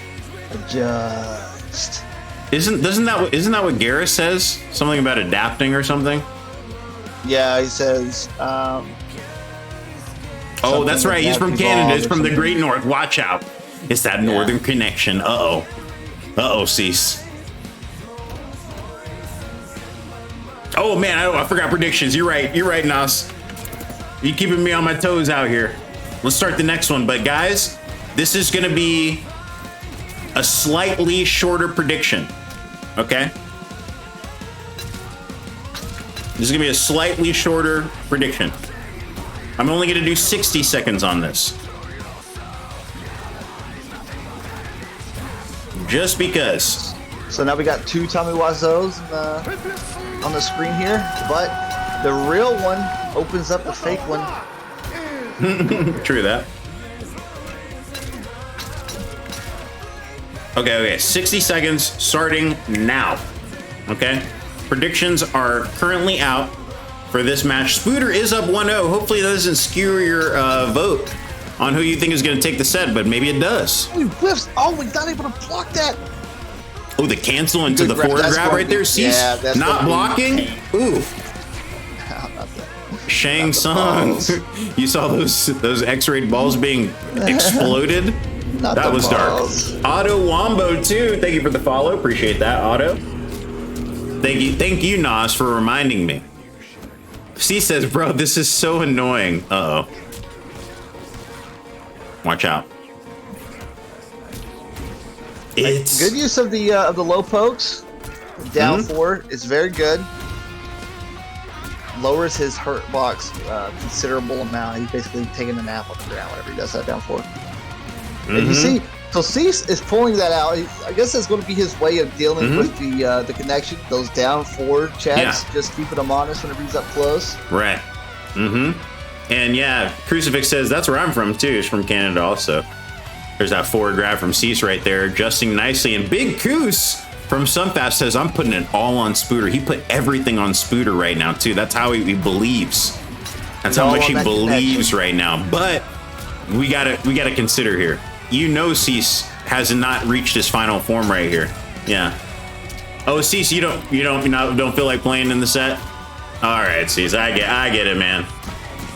He's not feeling the set. He gives up right there. He's giving up. All right, that's gonna be that. We'll give it to Spooter then. All right, thank you very much for playing. We'll put that brutality on the counter too. 28 brutes. Let's get it. Just like the Olympics, the only way Canada wins is if USA just beat you. I'm kidding. Ooh, that brute right there just brought us to $60.80 on the season pot. Thank you guys so much. We're currently sitting at $60 right now. Really appreciate you guys. All right, next up, whoever voted on those predictions. Look, Big Coos just voted everything on those predictions on Spooter. Okay. Big Coos just put all his points on Spooter right there and just won that set. Just won that wager. All right, final. Oh, go ahead. I was about to say that's the tech. If Spooter goes against Cease again, bet it all on Spooter because you notice the connection is going to make Cease quit. Yeah. That way you can get a nice return of investment. Yeah. I mean, if you guys want to try to play the match off stream, I'd be happy to have you guys try to play the match off stream if you just want to try for points. If you think that would help improve the connection slightly. All right, final set of the night. It's going to be STG Jet Ring going up against Shenless. It's going down.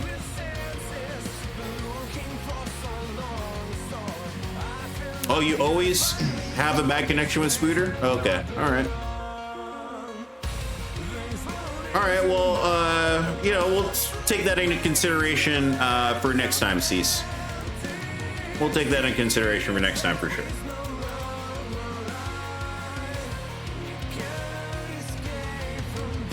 That's people's connections just like that, man. Sometimes, like, Cease can probably play against Spooter's next door neighbor or somebody in the same city and end up being fine. Sometimes it's just a weird interconnectivity between IPs. I don't know. Yeah, no, I mean, look, hey, if you're on, I mean, look, sometimes if it's uncomfortable, you know, we're not the ones playing the match, you know, so we can't really, you know, it's hard for us to like be like, oh, well, you never could have done that, but, you know, yeah. So I will say this, that puts us well ahead of schedule. We are, I mean, honestly, we're 6 minutes ahead of schedule. Our next match is supposed to start in 6 minutes. So, I mean, we're right there. I mean, you know. We are right there, yeah. We are right there. I know we kind of hammed it up a little bit, but next up, this is going to be quite the set. Shenless. He's in the middle of a set with Last Bad Day right now. The Fujin swag God. I need him to hop out. The Fujin swag God going up against S-Tier Gaming's Jet Ring. Yeah, so Fujin, Joker, two very talented. You can probably see them at any top 8 of these online, top 16, top 8s of these online events.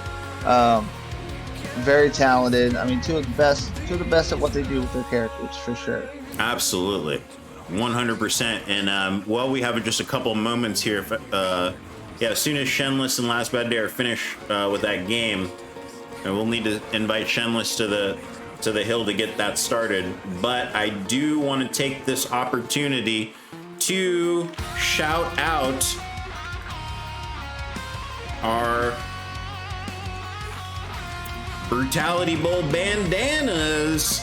A little merch here, guys. We got 50 more of these bandanas to give away right here. If you want to follow the link and purchase one of those bandanas, $10 of that bandana purchase will be going towards the season 6 prize pool. And these bandanas are super slick, handcrafted from the fingers of Welly's World. You know, each bandana is unique and numbered 1 through 100, so you're getting your own custom unique bandana, and after that we will discontinue production on these permanently.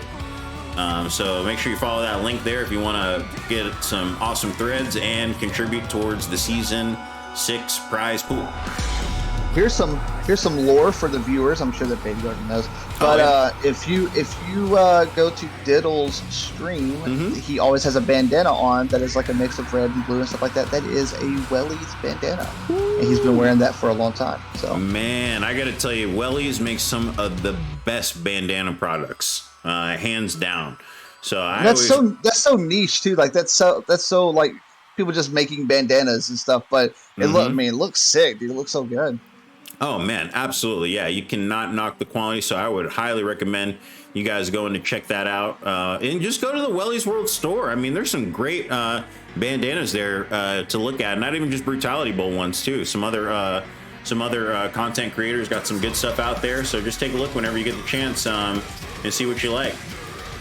All right. It's going to be Command Bandana 36 BWI. Yeah. Command like bandana. Shenless, are you on the way, or? He said sorry, on my way. Whenever I said it in the chat. Looks like you're still in the verses though right now. Unless maybe that's just an after image. Maybe it's an after. It could be an after image. Maybe you're a liar. We don't know. Maybe you're a liar. Maybe it's an after image technique. I will just I'm gonna exit. I'm gonna start the hill, and I'll just invite Shenless to her room. I mean, to the hill. Okay, this is our final set of the night right now, ladies and gentlemen. Shenless versus Jet Ring. I'm gonna start the Brutality Bowl poll super early, so you guys are ready to go. Ready to play? AFK again. Oh, you're right. I'm here for you. All right, perfect. Thank you for the reminder yet again. I need it. And Shenless. Okay, you're gonna get 2 minutes on this poll right here. So put in your votes now. I'm gonna go ahead and invite Shenless to the room, and we'll get this thing going. I mean, this could go either way. Jet Ring did just finish second in Outworld's last season's finale. A great showing from him. Yep. Took out some real killers. Yep. Since then, I don't want to say tapered off a little bit because he's playing against some really tough players, but it seems like maybe took a step back, maybe. So it'd be interesting to see this set against Shenless, obviously one of the marquee Trojans in the scene. Yeah, and Shenless has also been, as you saw, been in that versus match with Last Bad Day too, who also plays Joker. So you know that he's trying to get in that a little bit of XP in right now. A little bit. You know, he's trying to get that. Now, Jet Ring does use a unique variation that nobody else that I've seen, that's a high-level Joker uses. He uses that special, the corpse dance, or not the corpse, Corpse trot. Wait, what is it? Corpse trot. Yeah, corpse. No, not the corpse trot, not the trot. The one that he like spins them around. Oh, okay, yeah. Isn't that corpse trot? I think corpse trot is the one that they like hop. They like hop behind him and like going across the screen. I've been calling it corpse trot this entire time, and now well, he's not using it right now, so it doesn't matter. Forget about that move. Let's go. Yeah, forget about it for now. It's going down. Get ready, ladies and gentlemen. Final match of the night. I hope you're ready. Yeah, it's been a blast, dude. I'm so excited. Thank you for being here, CoRzz. Let's get this, man. Okay, Shenless. Stop jumping is the name of the variation. 2 periods. Stop jumping. Yeah. So that's what I was saying. That's probably exactly what I was talking about earlier, where if you jump, it's kind of hard. Oh, wait, no, he has... Oh, that's why. Oh, he has turbulence, too. Okay. Turbulence with the arrow. You saw him shoot the arrow, too, and then the arrow got caught up in the turbulence? It was like spinning around in it. I never noticed that. That is... A baller? What the hell? Yeah. I had no idea. Yeah, that's like a total, like, that's synergy with the moves. Like, that's totally crazy. Like, it hit him, too. Yeah. Slapped him in the face. So I did use Fujin for a while, and Turbulence was one of the, which I talked to Shenless about it a little bit. I told him, I was like, dude, Turbulence is good. You get 300% meterless with that Turbulence. And 300 damage meterless. And you can't jump. There's certain moves such as like Baraka's knee, even Melina's roll. She just stays in place. She can't go. Absolutely. So, yes, you know, I forgot to play those MF Crucifix tracks earlier. I'm playing them right now. Okay. Sorry. Go ahead. Sorry, of course. Didn't mean to interrupt you. No. Good. See, look right there. He tried to go for the leap, and it caught him. Oh my gosh! Wow, it really does stuff Jet Ring's movement. It's good. It's interesting. Of course, aerial movement is all that it'll do. So there's certain characters like Jackie that is really effective. And some characters like they just don't care. Ooh. Let's go. It is heavy as hell. Oh, got the interactable smoke. He's gonna get the combo. The forward 3. Ooh. Oh no, he's gonna get the 365. We call that around the world. That's the. All right. There's the turbulence again, loading it up. Oh, look, it's sucked it in. He can't go anywhere. Where are you going? That is an excellent strategy from Shenless Ray. Coming prepared for this match. Very interesting to watch. Plus, also, so of course, anytime they're in the air, it slows them down, or it keeps them from being able to move really. So stand 2-4 from Fujin, how it pops them up a little bit. You can get a down 1 into like a 1-2-1, and like a combo. Like you can actually get a combo out of it. Yeah, so there's some really interesting stuff. I really spent a lot of time looking at all the ins and outs of Turbulence, and it's cool to see Shenless using it now after us talking about it before. Nice. Yeah, no, absolutely. I mean, it really is changing the game for Jet Ring. I mean, he really has to think about playing a different way here. But Big Beaver says, I'm going blind. I saw Shenless and thought it said shingles. Shingles? Shingles. Lordy. Yeah, Jet Ring's feeling like shingles. He's got shingles right now. After that situation, Shenless perfectly balanced on the edge of his, on the butt of his sword right there, going up 1-0. So Shenless right there, very smart usage of so he froze him. Obviously, he froze him with the ice ball, and then he did that that KB, that freaking levitate KB that he has, which is like a short hop, and he did the KB like that. So there's nothing you can do. There's nothing you can do. He can't break away. He can't do nothing about that. It's just he's just going to take all that damage. So smart usage, using your whole move pool, everything you got, and coming out with the round or the match win. So we'll see what Jet Ring does moving forward. Looks like he's trying to decide maybe not Boing. Oh, he's going back to it. Okay. Let's go. Hey, what's up, Jaseri? Nice to see you. And Triple Crown, what's happening? Nice to see y'all. Shenless has got a little bit of a fan base here. You know, he's got a great YouTube channel.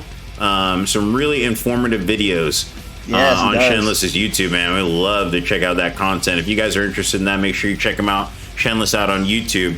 And then, of course, you know, Jet Ring doing his thing right now. I'd love to see how he's going to adapt to this. Brutes for Baby is the variation he's using. He's not changing it. Look at this arrow spinning around right there in the turbulence. That's so cool, dude. What the hell? That's pretty sick. Yeah, that was a little bit of a scary hitbox right there too. But Jet Ring's got the low shots on here, so so this is not, you know. I think maybe he's starting to use that just a touch more. An interesting way to deal with the turbulence. Maybe you don't even have to worry about getting in, because with the low shot, you're going to be able to outzone Fujin, because he doesn't have Skywalker. Yeah, you don't. I mean, you know, of course, you want to be careful about overcommitting to it. It does take a little while to execute, especially on the meter burn. So, you know, you don't want to get caught up on the ground. Xenu says, imagine a regular man with high pain tolerance show up and beat all the fighters from all the realms. Shake my head in the joke. I'm the Joker. I'm the Joker, baby. Yeah. I didn't know where that was going. That was pretty long-winded. Yeah, no, he's a clown. Yeah, he's a clown man for sure.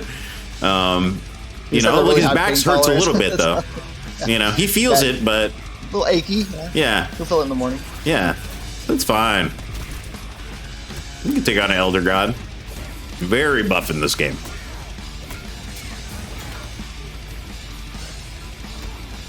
Okay, a little bit back and forth right here. The down 4 into the Jack in the Box. Jet Ring trying to take that neutral back. Uh-oh, put him in the turbulence. Yeah. That's also a really strong tool of Joker's. This is down 4. It covers so much space. Yeah, it's like one of the best down 4s in the game, hands down. Just huge reach. Okay, there's the air signal. Short hopped him back into the corner. Tried to get cheeky again, but Jet Ring's just going to jump out. 36 says, I'm going to have to try this Fujin variation. Shenless is making it look good right now. Yeah, it does take some execution, does take some getting used to and figuring out when the right time to use the turbulence. Because turbulence, it's slow. You're going to get hit if you don't use it in the right times and stuff like that. True that. Yeah, it's really good. It's really cool, dude. Really swaggy. Heck yeah. Jeremy in the house says, impressive Fujin. Nice combos. Yep, yes, I mean, absolutely. Shenless, one of the swaggiest Fujins out here.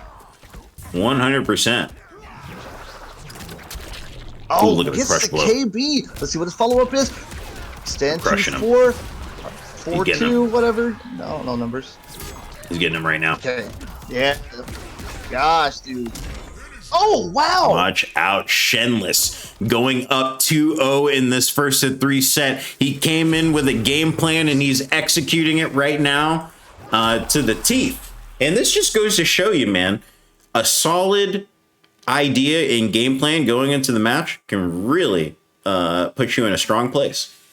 It makes all the difference. Yeah, it and really just making sure that you're making those between match adaptions and stuff like that, because not only is Jet Ring going to have to figure out, oh my god, I'm down 2-0, what can I do to make this comeback, but also Shenless is going to have to mentally be prepared to like, okay, well, what did he get me with, what can I do better with, and stuff like that. So it's on both sides, just coming up with those mid-match, mid-set game plans. It really takes you a long way. Yep, absolutely. Air Fujin, let's go. That'd be cool if somebody made like Fujin with like the Air Jordan logo. Oh, man, that'd be the badass. hair, I'd buy that those. was- I'd buy that was those sick. sneakers. Yeah, Yeah. I would buy those sneakers for sick. sure. I'd rock them. Okay, what's Jet Ring gonna do? You know, you can't count Jet Ring out because he does. You know, we could see the adaptation from this from him at any time.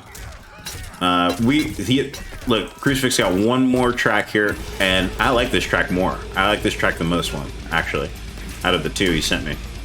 This one's sick Got as two well. right there. Okay, some pressure in the corner here. Jet Ring getting let go, but he rolls out. Good hit confirm right there. Wow. This is good. Yeah, this one's tight, Crucifix. Hey, good grab. Daring, showing signs of life here. This Mm-hmm. is exactly what he needed. Uh-oh, okay. Jet Ring. And look, he kind of switched variations here, too. I don't know if that has anything to do with it. See, I don't know what all that he has. I know that he has the. Okay. So he still has. He still got the boing, but I don't think this one has the low shot, though. No, it just has boxing gloves. So Yeah, that's yeah, right this there. one's got boxing gloves, so. But I think that's not a bad thing. I mean, boxing gloves still work in that turbulence, you know? They still work great, so. Yeah, I agree. Wow. Obviously the right choice. Yeah, go ahead and get the variation that's going to get you the most damage. So whenever you do open them up, then you're going to be maxing out as much damage as you can. Put yourself in a better position. Really worked out for him right there. He's finally got on the board here. 2-1. He's down. Woo-wee. Okay, Jet Ring woken up for this set. He said, "Oh, whoa, wait, am I playing right now? Let's get this. Yeah. Let's get this." Oh, Now, you know, I'm more partial to the Brutes for Baby variation. You know, I gotta be more partial to that variation, but I see that, you know, I see that Jet Ring is doing his thing right now. Obviously, looking very comfortable with this variation, so we want them to keep that good gameplay up. He's going to have to because he's stuck with this variation for 2 more matches. So it's going to be interesting to see if Shinless goes somewhere else. He does not. Sticks with the same loadout. So we'll see if Jet Ring can continue this this comeback. Perfect. Okay, great. Game number 4 underway right now. Spooter says, Brutality with my Joker's coming back. Gonna keep on working on him. All right, cool, man. That's what's up, bro. Caught him out of there with the air blast, but he wasn't able to fully convert.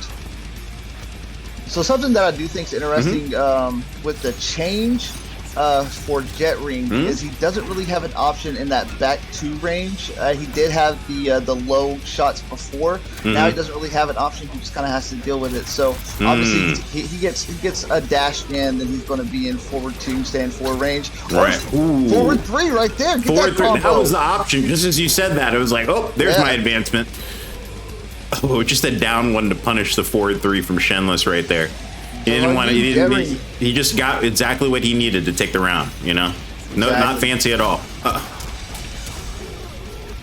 So Jet Ring now 1 round away from tying it up here. Let's see if he can continue this going, or if Shinless is going to be able to tie it up. Maybe take the whole set. Fancy Pants in the chat. He's geeked on. He's like, man, this Joker's putting in work right now. You know, Fancy plays Joker too. We've been seeing Joker tonight.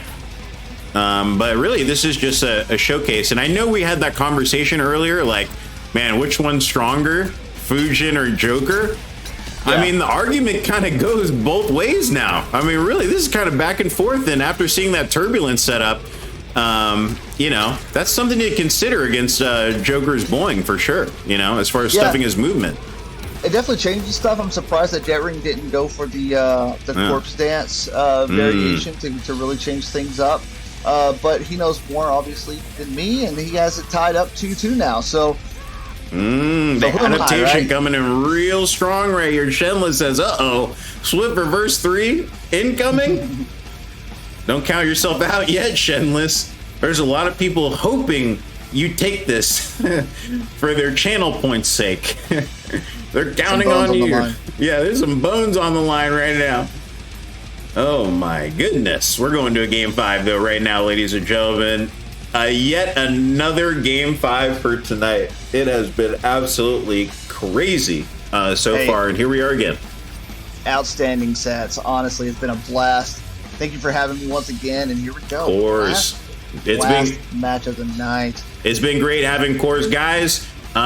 Make sure you hit up CoRzz, you know, on Twitter. You know, you're on Twitter, right? Yeah, I am on Twitter. Yeah, that's where we were talking. I'm gonna drop. I'm gonna drop the link. Yeah, you're right. I'm gonna drop the link in the chat. Give him a follow on Twitter. You know, stay connected to CoRzz and all the upcoming commentary events he has lined up. You know, as they come. So he was able to catch him out of the air. Meter burns it. Gets that KB. The sternum. A swift 350 damage. Oh my goodness! Look at Shenless right now. Looking real strong on this first round. This is exactly where you want to be in a Game 5 situation. That just takes off a little bit of the pressure, you know, knowing you got a little bit of a life lead right here. Uh-oh, but here comes Jet Ring, turning up right now. Big damage Joker right now. So big damage. Missed the cross up, but he got the Jack in the Box. Oh, good block. Oh, he tried to mix it up with the down 3, but he missed. So close. So that jump in caught him. He opened him up. Wow. Is there going to see a breakaway? Oh, buddy, this is going to hurt. He doesn't he dropped it. He opens him up with the forward 3, and he does it. He makes a massive comeback. He was expecting the breakaway. That's why the Jack in the Box went out right there, and Shenless didn't break it. Oh my God, the forward 3 into the arsenal. Right off the bat. Okay. Yeah, went for that back 2, just out of range. I can't believe he stole that. Jet Ring stole that round back. That's the thing. That's messed Joker's up. one of those characters. It's one of the reasons Joker's so good. He has so many options. It's so easy for him to make these comebacks. Triple I Donald Trump. Just go to the channel called Brutality Bowl signups, and then just go in the channel and be like, hey, I want to play on Thursday. And if you have a time preference, just let me know. But just check into the Brutality Bowl signups channel and just be like, hey, I want to play Thursday. Sign me up. Hey man, Shenless is not looking good. Opened up once again. Oh my goodness. Not going to kill, obviously. Oh, the down 2 is trying to read the jump in. Uh-oh, cancel. Got him. Oh, the trade. That's not good. A good trade. That's not a Fall good trade. Spot. Duck. What are we doing? He's doing these really short. He's doing these. Oh, and he catches it with the headshot. The delay. Oh my goodness. Jet Ring gonna take that set 3-2. Wow. Good games. Man, he held it too. That was cold. That was cold-blooded. Yeah. Hey, that Batman, that projectile's pretty good. You have a lot of control with it. You can delay it. You can cancel it if you have the variation for it. It's good. It's really good. And plus, if you just want to hold it down and listen to him talk to his Batman puppet, then you can do that too. Shenless says, man was playing the first 2 games. I don't know. I just think that adaptation was real right there, man. SCG Jet Ring, man. Real clean stuff. But good games to Shenless. Thank you very much for playing, Shenless and Jet. Really appreciate it. Big shout out to CoRzz the Gamer, our special guest commentator for tonight. Thank you very much, man. It was a blast. Yeah, some great sets. Thank you to all the players who played, putting on outstanding showcases of the characters and yourself. Hope to see y'all in Brutality Bowl soon, and we'd love to have you back. Yeah. We'd love to have you back, CoRzz, anytime, man. And like I said, make sure you guys go follow CoRzz on Twitter. Give him a follow on Twitter, guys. Feel free. You know, he's out here commentating, entertaining you guys. Give him a little follow and keep up with him on the upcoming commentary events in the future. So, guys, thank you so much for coming out tonight to the bowl. We are going to shoot out a little raid over to the crew over at Vape Coach. So we'll send it their way. We'll get that ready to go right now. Standing. This Thursday, I have a feeling this Thursday is going to be crazy too. So we would love to see you guys back then. 7 p.m. Eastern time. It's going down. Spooter! Thank you very much for playing tonight, man. All right, guys. Have a great night. Peace out, everybody. See you next time. Farewell.